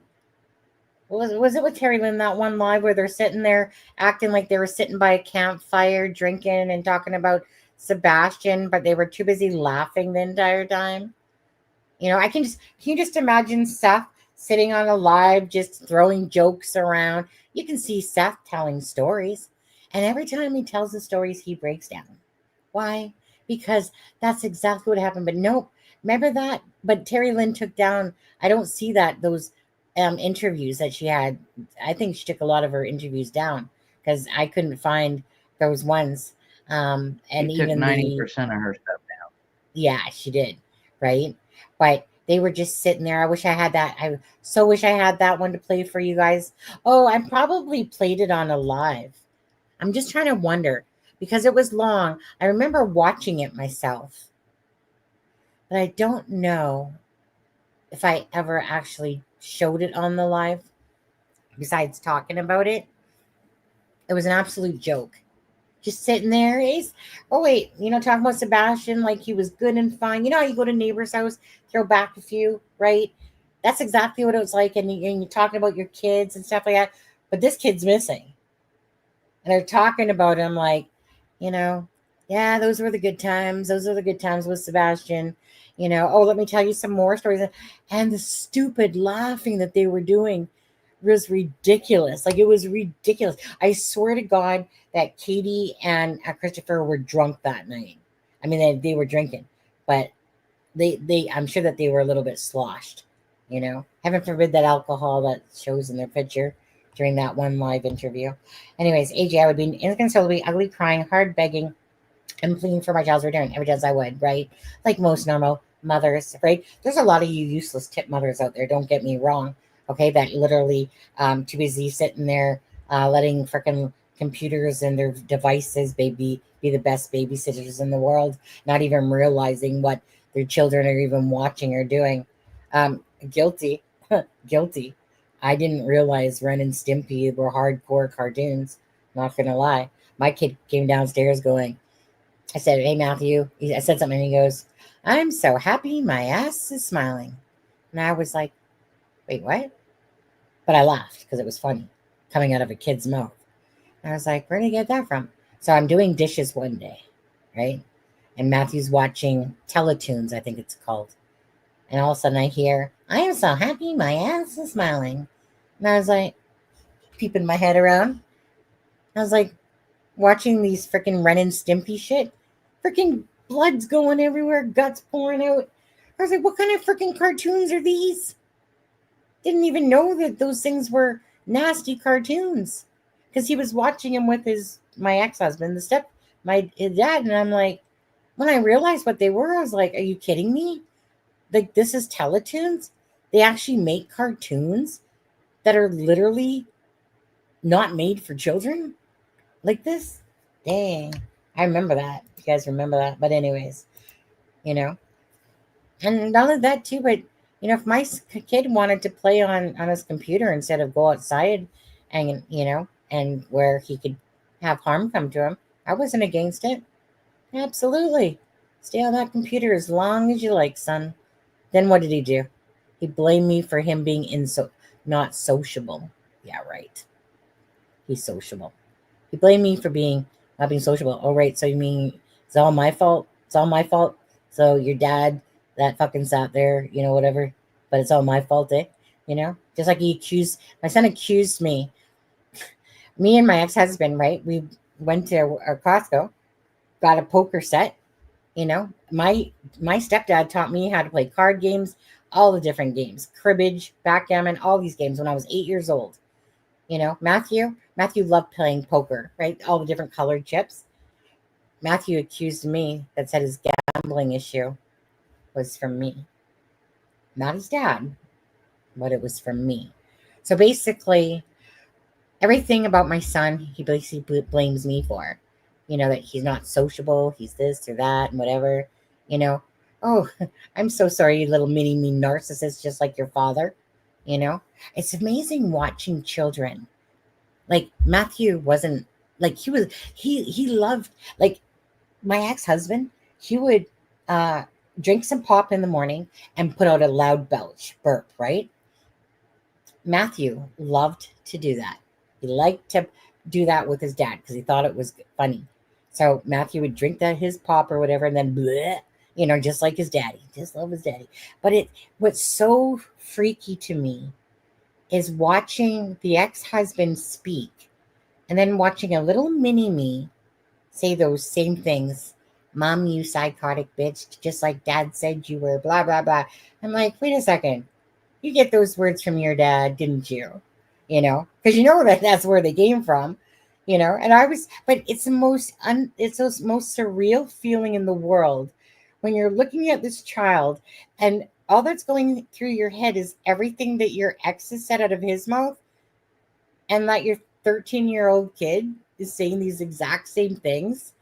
And I'm just like, oh, so I brought you up on Barney, loving, caring, all that shit's just out the window now, eh?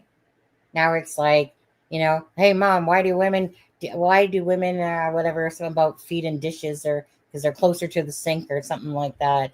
And then he'd laugh. Why? Because his dad said that joke. Thought it was funny, right?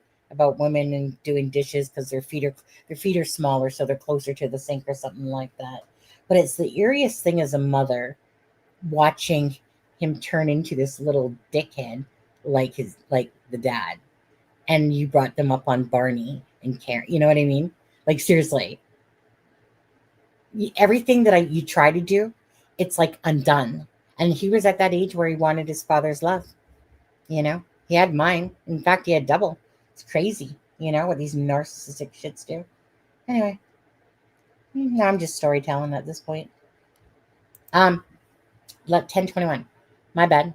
Sometimes I go off on these spills. If you're new to the channel, you might not realize that. If you're old to the channel, you'll know this, right? We just kind of... All right, I'm just going to play this again, okay? I'll shut up now. All right, you're welcome. Callous, cruel people are trying to encourage that. And I'm talking about his family, right? They're trying to encourage everyone to look everywhere except at them. And, even look at Bullhorn Betty. It's like, people like her or they don't. I don't even care why they get a restraining order. It's like, I saw her video. That guy got out of his car, Terry Bowersox, and tried to intimidate her. And it's like, why should there be a restraining order against her? She's got some serious kahunas to go there and deal with these things. I don't know what's going on now. I know that was a few months ago. Oh, this is what I wanted to say. Yeah. So for any of the people who are afraid of saying what they think, because the Bowersox want to file lawsuits against everyone who talks about them, let me tell you this. If someone files a civil lawsuit against you, you have certain rights, and they have no Fifth Amendment. So you have the right to send something called interrogatories. You can send unlimited questions. They are required to answer if they want the lawsuit to continue, which is they can send you over 100 questions and you have no choice. You have to answer all of them truthfully. If you get caught lying, it's going to get tossed. If they don't answer them, it's going to get tossed. So in ways, if they did file a lawsuit against Bullhorn Betty, if they filed an actual lawsuit, she can turn around, use that to her advantage, send them a couple hundred questions. Okay. Have you ever bought a burner phone? Where were Send you that at 4 to a.m. that Bullhorn day? Betty. Et cetera, et cetera. And then if it comes out anything wrong, that lawsuit's going to get tossed. But beyond that, you get a second thing. It's called a deposition. You can sit there across the table. You can even say you're representing yourself, and you can deposition them for 1 day, 2 days, 8. I sued the man who killed my brother. Okay, that's how come I know about this. And they sent me all these interrogatories where I have no choice. My dog's under the table pulling the table. They sent me them. I know all about it. I've been involved in lawsuits before. And the thing that I did when they knew the person who shot my brother in the chest, but they said there wasn't enough evidence for court because the reality is the Spokane prosecutors told me they could only afford to prosecute 1 or 2 cases a month. They know my brother was murdered. They know who did it, but they said we have to pick the couple where we're gonna more likely to get conviction. Like that's the reality of the injustice system for victims. Totally. And so I filed a civil lawsuit, and in a civil lawsuit, there's no Fifth Amendment right to be silenced. Yeah. If you're accusing them of a crime, they can lawyer up and say, I don't have to answer. If you're in a civil lawsuit with them, they have to answer. So I don't know who they filed a civil lawsuit against, if anybody, some YouTuber or was it Bullhorn Betty? I don't know. All I know is use it to your advantage. Contact me. I will help you with the questions that you need to send them as an interrogatory. That's so all of them. interesting. I'm glad you're telling us about this because yeah. Okay. So there's one thing you don't want to like accuse somebody of something, you know, because it's just not right. But the other time, I just heard, you know, I don't watch most of these other YouTubers' live streams. Yeah. Just because it's so many hours and I'm working on other cases too and stuff like that. But I just like heard whispers that there's some kind of legal stuff like, oh, they're threatening to sue anyone who talks about them and stuff like that. Well, trust me, if they filed anything against you, contact me because I'll help you put together a couple 100 questions for them. That would be really something, wouldn't it? Wow. Yeah, it would be. Okay, sorry. I love when you start doing the drops of knowledge without being so overt, but yet you're overt about it. It's so funny. I'm sorry, but that was funny as shit, Donna Serafina. Just funny.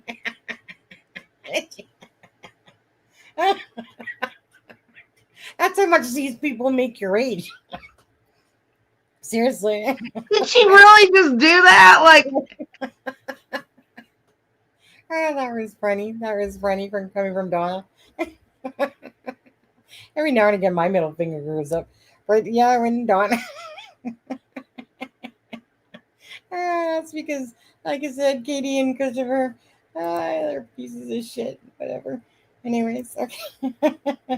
well, we know who she doesn't I try like. to restrain myself. I am actually a real reverend, and I just haven't been super active at church, and I think it shows. And doing all these murders, kind of like I think even with Lori, it's like all of a sudden I was swearing again. You know, I'd quit swearing, and I was all proud that I'd like gotten this all love in my heart. And then I do the Lori Vallow case, and I'm like, you know, it's just like you see a child murdered. No matter who you are, you can get pretty darn angry. I can't even imagine how you channel these, right? Because I personally don't think I could stand to see a child, you know, be harmed in any way. So how you do it is amazing. This brings to a point is the spirits, the angels and the spirit guides. and when on the Lori Vallow case, what they told me was part of that proof was, okay, there's finding the body. I'm getting chills now. I forgot about this. The spirit lady at the beginning of this, with Tylee Ryan of Lori Vallow's daughter, told me that half of what I was doing was to make sure the bodies were found, and half of what I was doing was to prove the afterlife. Yeah. So the spirit people want everyone out there to know that they're there, that you all have spirit guides, you all have angels. And what they do when I go to do a reading is they just surround me in like loving energy. And it's so when I'm seeing this, it's not usually traumatic. It's more after I listen to it. After it's over and I listen to it, and I'm like, ah, and then I'm seeing it in my mind again. That's part a little traumatic. Okay. But the while I'm doing it, it's I'm being bathed in their energy. The energy of the heavenly realm is just like peaceful and loving, and so that's why it's from the spirit people. Okay, which makes it more tolerable. However, I had a mental breakdown after watching Audrey because she looks so much like my daughter. I did. I bawled my head off for 2 days for Audrey, and I kept crying, and I was so panicky. I couldn't even edit the reading. And then I was crying and begging them to never show me a child murdered again. Yeah. You know, absolutely. Remember that so one? I think I saw a lot about Sebastian, but I didn't see his actual last breath. Okay. Gotcha.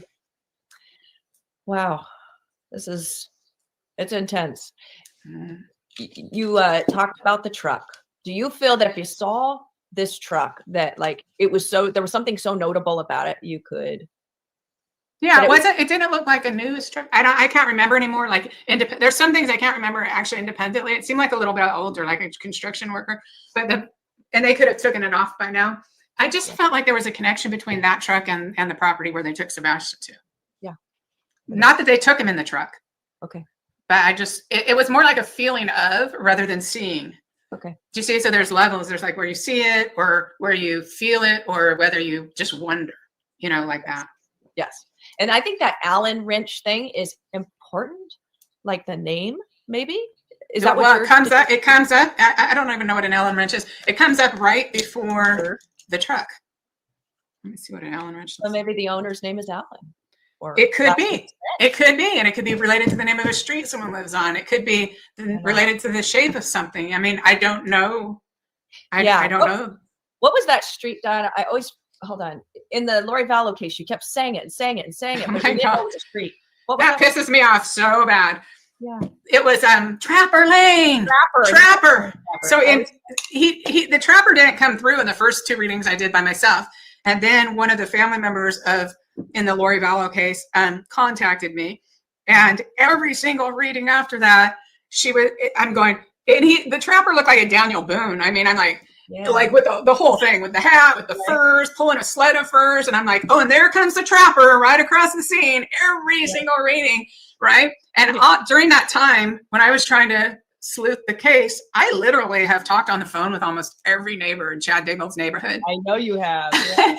And none of them told me that just the first street from Chad's house is called Trapper Lane. That's so trippy. But what infuriates me is it's not on Google. So I could spend as much hours as I want on Google, and legally that name was changed to a number. Right. But after it was over, somebody sent me a photograph of the sign that is still left up, and it says Trapper Lane. And they said all the locals still call it Trapper Lane, even though the government changed it to a numbered street. Mm-hmm. And so that was a major clue where if I was going to work on a case, if I got on a plane within a week or so and flew to the area, I would have just been, boom, boom, boom, like that, instead of spending, 3-4 months doing readings like that. I know. And you did so many for that case, like at least 12, I think, right? Something like that. But so it's a lot of readings I did for that. So but it didn't show up as a street, right? It showed up as this Daniel Boone character walking across every time. Oh, weird. Yeah, isn't that strange? But that's important in understanding, and I think it's a great example in understanding how to apply the clues. I totally agree. And that's why I bring it up is like, you're saying these things like Maplewood and steadfast, these very notable words. Okay. So somehow they fit into the equation. It's a matter of where and how that we don't really know. Right. But data could figure it out, I think. Well, law enforcement could figure it out. Like law enforcement, yeah. Especially the FBI, because they have, I think, pretty advanced ways of seeing where people. Okay, so everyone look for a street called Maplewood. That's near Sebastian's house. You never know. On there. I guess it's getting to the end of it here. Well, can we just play it out? There's like 10 minutes left. Might as well. Okay. I got to keep turning you down. But it's not because of you. It's because her mic is so loud that I'm like, oh my God, it hurts my ears. Because I don't realize that she has her mic is so loud. All right. Yeah, and then I'll got to get going soon anyway because my husband will need to get to bed. Well, cell phone spur? For sure. Yeah. Which, yeah, you know what? We were talking at the beginning of the live stream about playing. You wanted me to play some clips, right? Mm-hmm. Mm-hmm. I did do some screen recording. And this was an interesting thing that came up about 2 months ago. And a lot of the people listening might already know about this, but whatever. You'll listen. Okay. So what it is there were a number of people on a live stream right before Christmas. And there's a guy whose channel, he was the channel owner, and his name is Elevated Truth. And he had a bunch of panel guests on, and he was talking about the different discrepancies and stuff in this case, in Sebastian Rogers' case. And so he started talking about a point in time where Chris had sort of mocked the fact that Wi-Fi system from his truck had somehow like evaded the geofencing that was done in the area. Wow. So I want to play this clip for you. Oh yeah, definitely. I want to hear that. I haven't heard it before. Yeah, let me make sure. Let me mute out just one second. I want to make sure this is the best one. Hold on one second. Okay.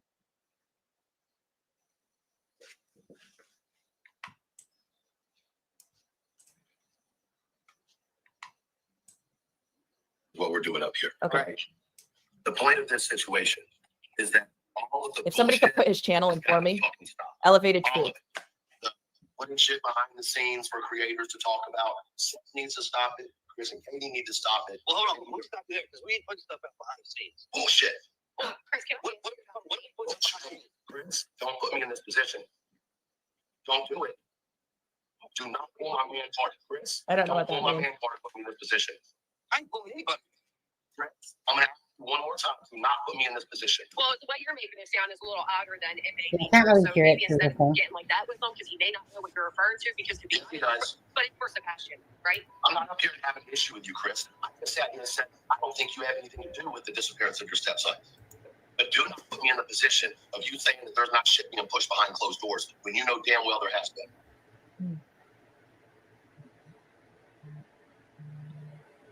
Oh, hang on. I'm getting a phone call. Let me X out of it. Okay, hold on. Is it still going? I forgot my volume was down. I'm gonna tell you right now, there's a thing out there we're afraid of. Hold on.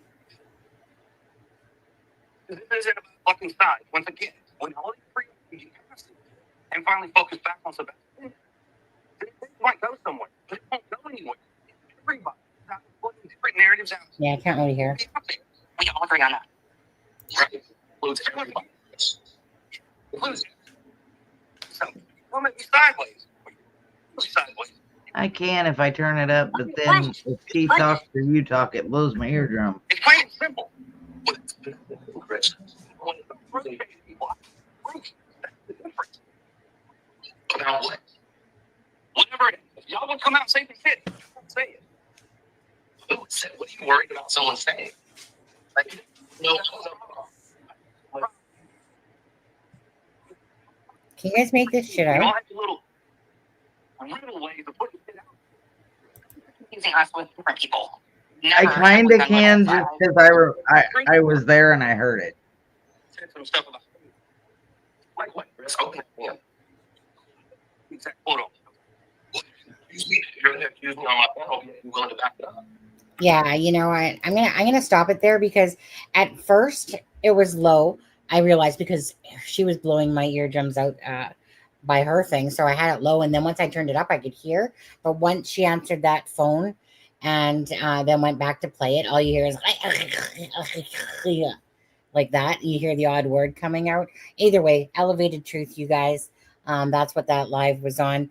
Again, Melissa. Hey, Melissa. In the chat, have you dropped your Google Docs yet? I think I did earlier, but I'll do it right now if you want me to. Did you? Okay. I didn't see you. I mean, I didn't see it, but doesn't mean you didn't. I might have dropped it in the wrong So one. that interview tomorrow is at 6 p.m. I'm pretty sure my yeah. time. I sent it to you. Yeah. So you guys can go to, remember, this is the holy grail here of documents on Sebastian Rogers, interviews and everything like that. One-stop shop right here, people, for free. Melissa put all this time and effort into making this, and it's a very useful tool for everyone. You got links. You want to go to the, the Fox or WSMV4. You want to go to the dispatch audio, blah, blah, blah, etc., etc. It's all there, okay, in the Google Docs there. 1 second here. And yeah. Okay. Hey, Melissa, if you look at the last 4 letters of that link, it pretty much spells CUNT on there. Or not as you're seeing it there, but when you open it up, and I was like, is that the word? Is that cunt? It's kind of like, like that store called FKUC or whatever it's called. FCUK. That one. It's the same thing. When I was looking at that, had the same last 4 letters as that. Anyways, so I'm just gonna leave it here, you guys, for this. Again, so let's do final thoughts here. Actually, it's 10:38. Do you know where your kids are? Anyways, prayers to Seth and Sebastian's 1 year, and honestly, just answers. Kind of like in that my video that I made. You kept seeing that portion where the light's shining through, which basically is bringing the darkness to light type of thing, symbolism. But anyways, Melissa, what about you? Well, I pray that Sebastian will be found and come home. And, I know we kind of had high hopes for this interview. And I know some people feel like it's a letdown. Yeah, but tomorrow's going to be good. Well, me personally, I wasn't too let down because I think she had a couple Freudian Because of slips. her slip-ups. Absolutely. That's, no offense, but that's kind of what I was looking for. Like, what is going to come out of this a little bit? And you're right. It's not a letdown now that you say it that way, because honestly, to sit there and say that Sebastian is 16, not would be 16. Not would be. And you need to stop talking past tense and getting a heart with an RIP cross in it, a memorial tattoo, if you think your son could still be alive. Just saying. Yeah, just saying, right? But tomorrow's definitely will be like we'll see both of them, obviously, and because obviously in the thumbnail for tomorrow, lips. Chris's lips are already moving just in that thing, but tomorrow will be more like the sit down type one, like they typically do, and talking. Will we get anything out of it? Well, let's look for some more slips, perhaps. But anyways, but it's at 6 p.m. your time, eh? I think so. Give me just a second, and that's why I came over here a while ago. Ben knows. Ben. Come on, Ben. What time's the pretty interview sure tomorrow? it's at 6. That means 6 p.m. my time. Shit. I sent it to you. 6 p.m. my time. You're gonna have to do the live from here by yourself, then, Missy. You're gonna have to come into this channel and do it. Yeah. I'll do it on my channel. You can do it on yours. What are you gonna get? You're gonna get like 4 viewers right now. Huge, right? You're gonna get 4 viewers, 5 viewers maybe. You don't got enough subs yet. We got to build you up still. On there. Yeah. Well, I can't enter. What are you gonna do? Give me your password so I can enter yours? Yeah, I just invite you, and then just like with Aspen, I just invite you to be a seat person. Then you just come in like you would do your own. Yeah. I wouldn't be able to control the screen. Yeah, that's exactly what you'd be doing. You'd be doing it just like you were running your own channel. If I give you his chair, okay. Yeah, you just do it the same way. We'll talk about that, but it's totally up to you. I mean, at the end of the day, I'll be working till 5:30, which is my time, which is like 8:30 your guys' time. But this interview's at like 6, Right? Hey, you don't have to. You can do it from yours. You can do whatever you like. It doesn't matter to me none. At the end of the day, what will be will be. It sucks. I should have thought about this better. I should have been like asking for like switching days or something like that. Maybe taking a couple of vacation days or something. I don't know. I don't like to waste my vacation we could also do it a little later when you get home. That way, by then, maybe the link will have dropped and we can play it a couple times. I mean, true that. Let's do that, I guess, eh? Who cares? Whatever. I'll be at home because I'm working from home tomorrow. Like, I only work 2 days in the office. But anyway, so yeah, I don't have to work. I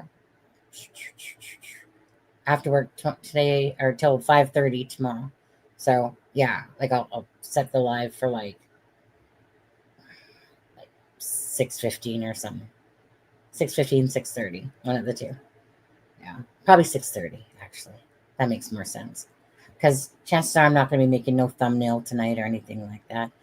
It's been a long day. I went to bed. I was finishing that video at like 3 o'clock in the morning, because they always take a lot longer than what I say they're going to take.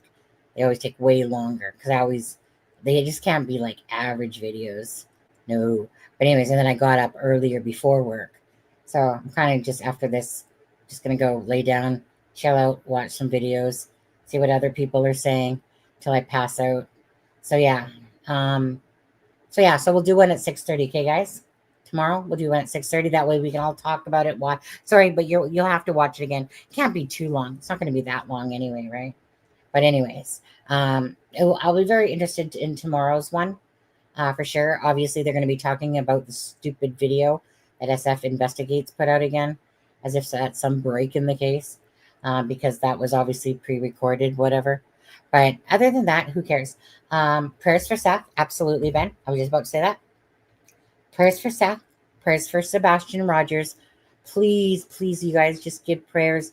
Please share. Like I said, share this live. Share the single video that I put out, for Sebastian Rogers, so that, again, I just wanted that one to be a nice video, but an awareness video. Help find me. Where is Sebastian? Etc., etc. Basically, just an informative type thing.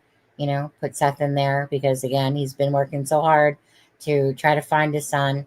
Hard day for him today. Hard day, especially when that time clock comes, right? Like he'll be, in his head, he doesn't know for sure, but, remember Katie's timeline, 12 to 6, 12 to 6. But whatever, we don't have to believe that. But either way, today and tomorrow, hard days. Come home, Sebastian. Absolutely.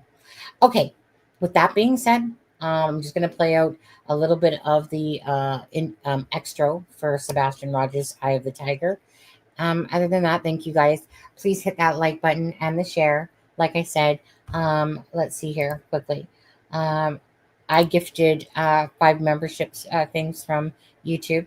Stuff like that, and Batgirl's been a member for a month, so congratulations to people like that, and thank you, Batgirl, for being a member for a month. Appreciate you guys. Thank you guys for caring and sharing. There we go. Other than that, thank you, Melissa. Thank you, Charmaine. Thank you, mods. You guys are great and awesome as always. Just know, Sharon, that Ben though, top notch. Okay, just kidding. But no, he is. You both are. Love you guys. Have a great night. And we'll see you tomorrow. All right. See you tomorrow. Yeah. See you tomorrow. All right. Gotta go find the video. Just gotta find the video, people. Just gotta go find it. Oh, it's down here. My bad. Okay, here we go.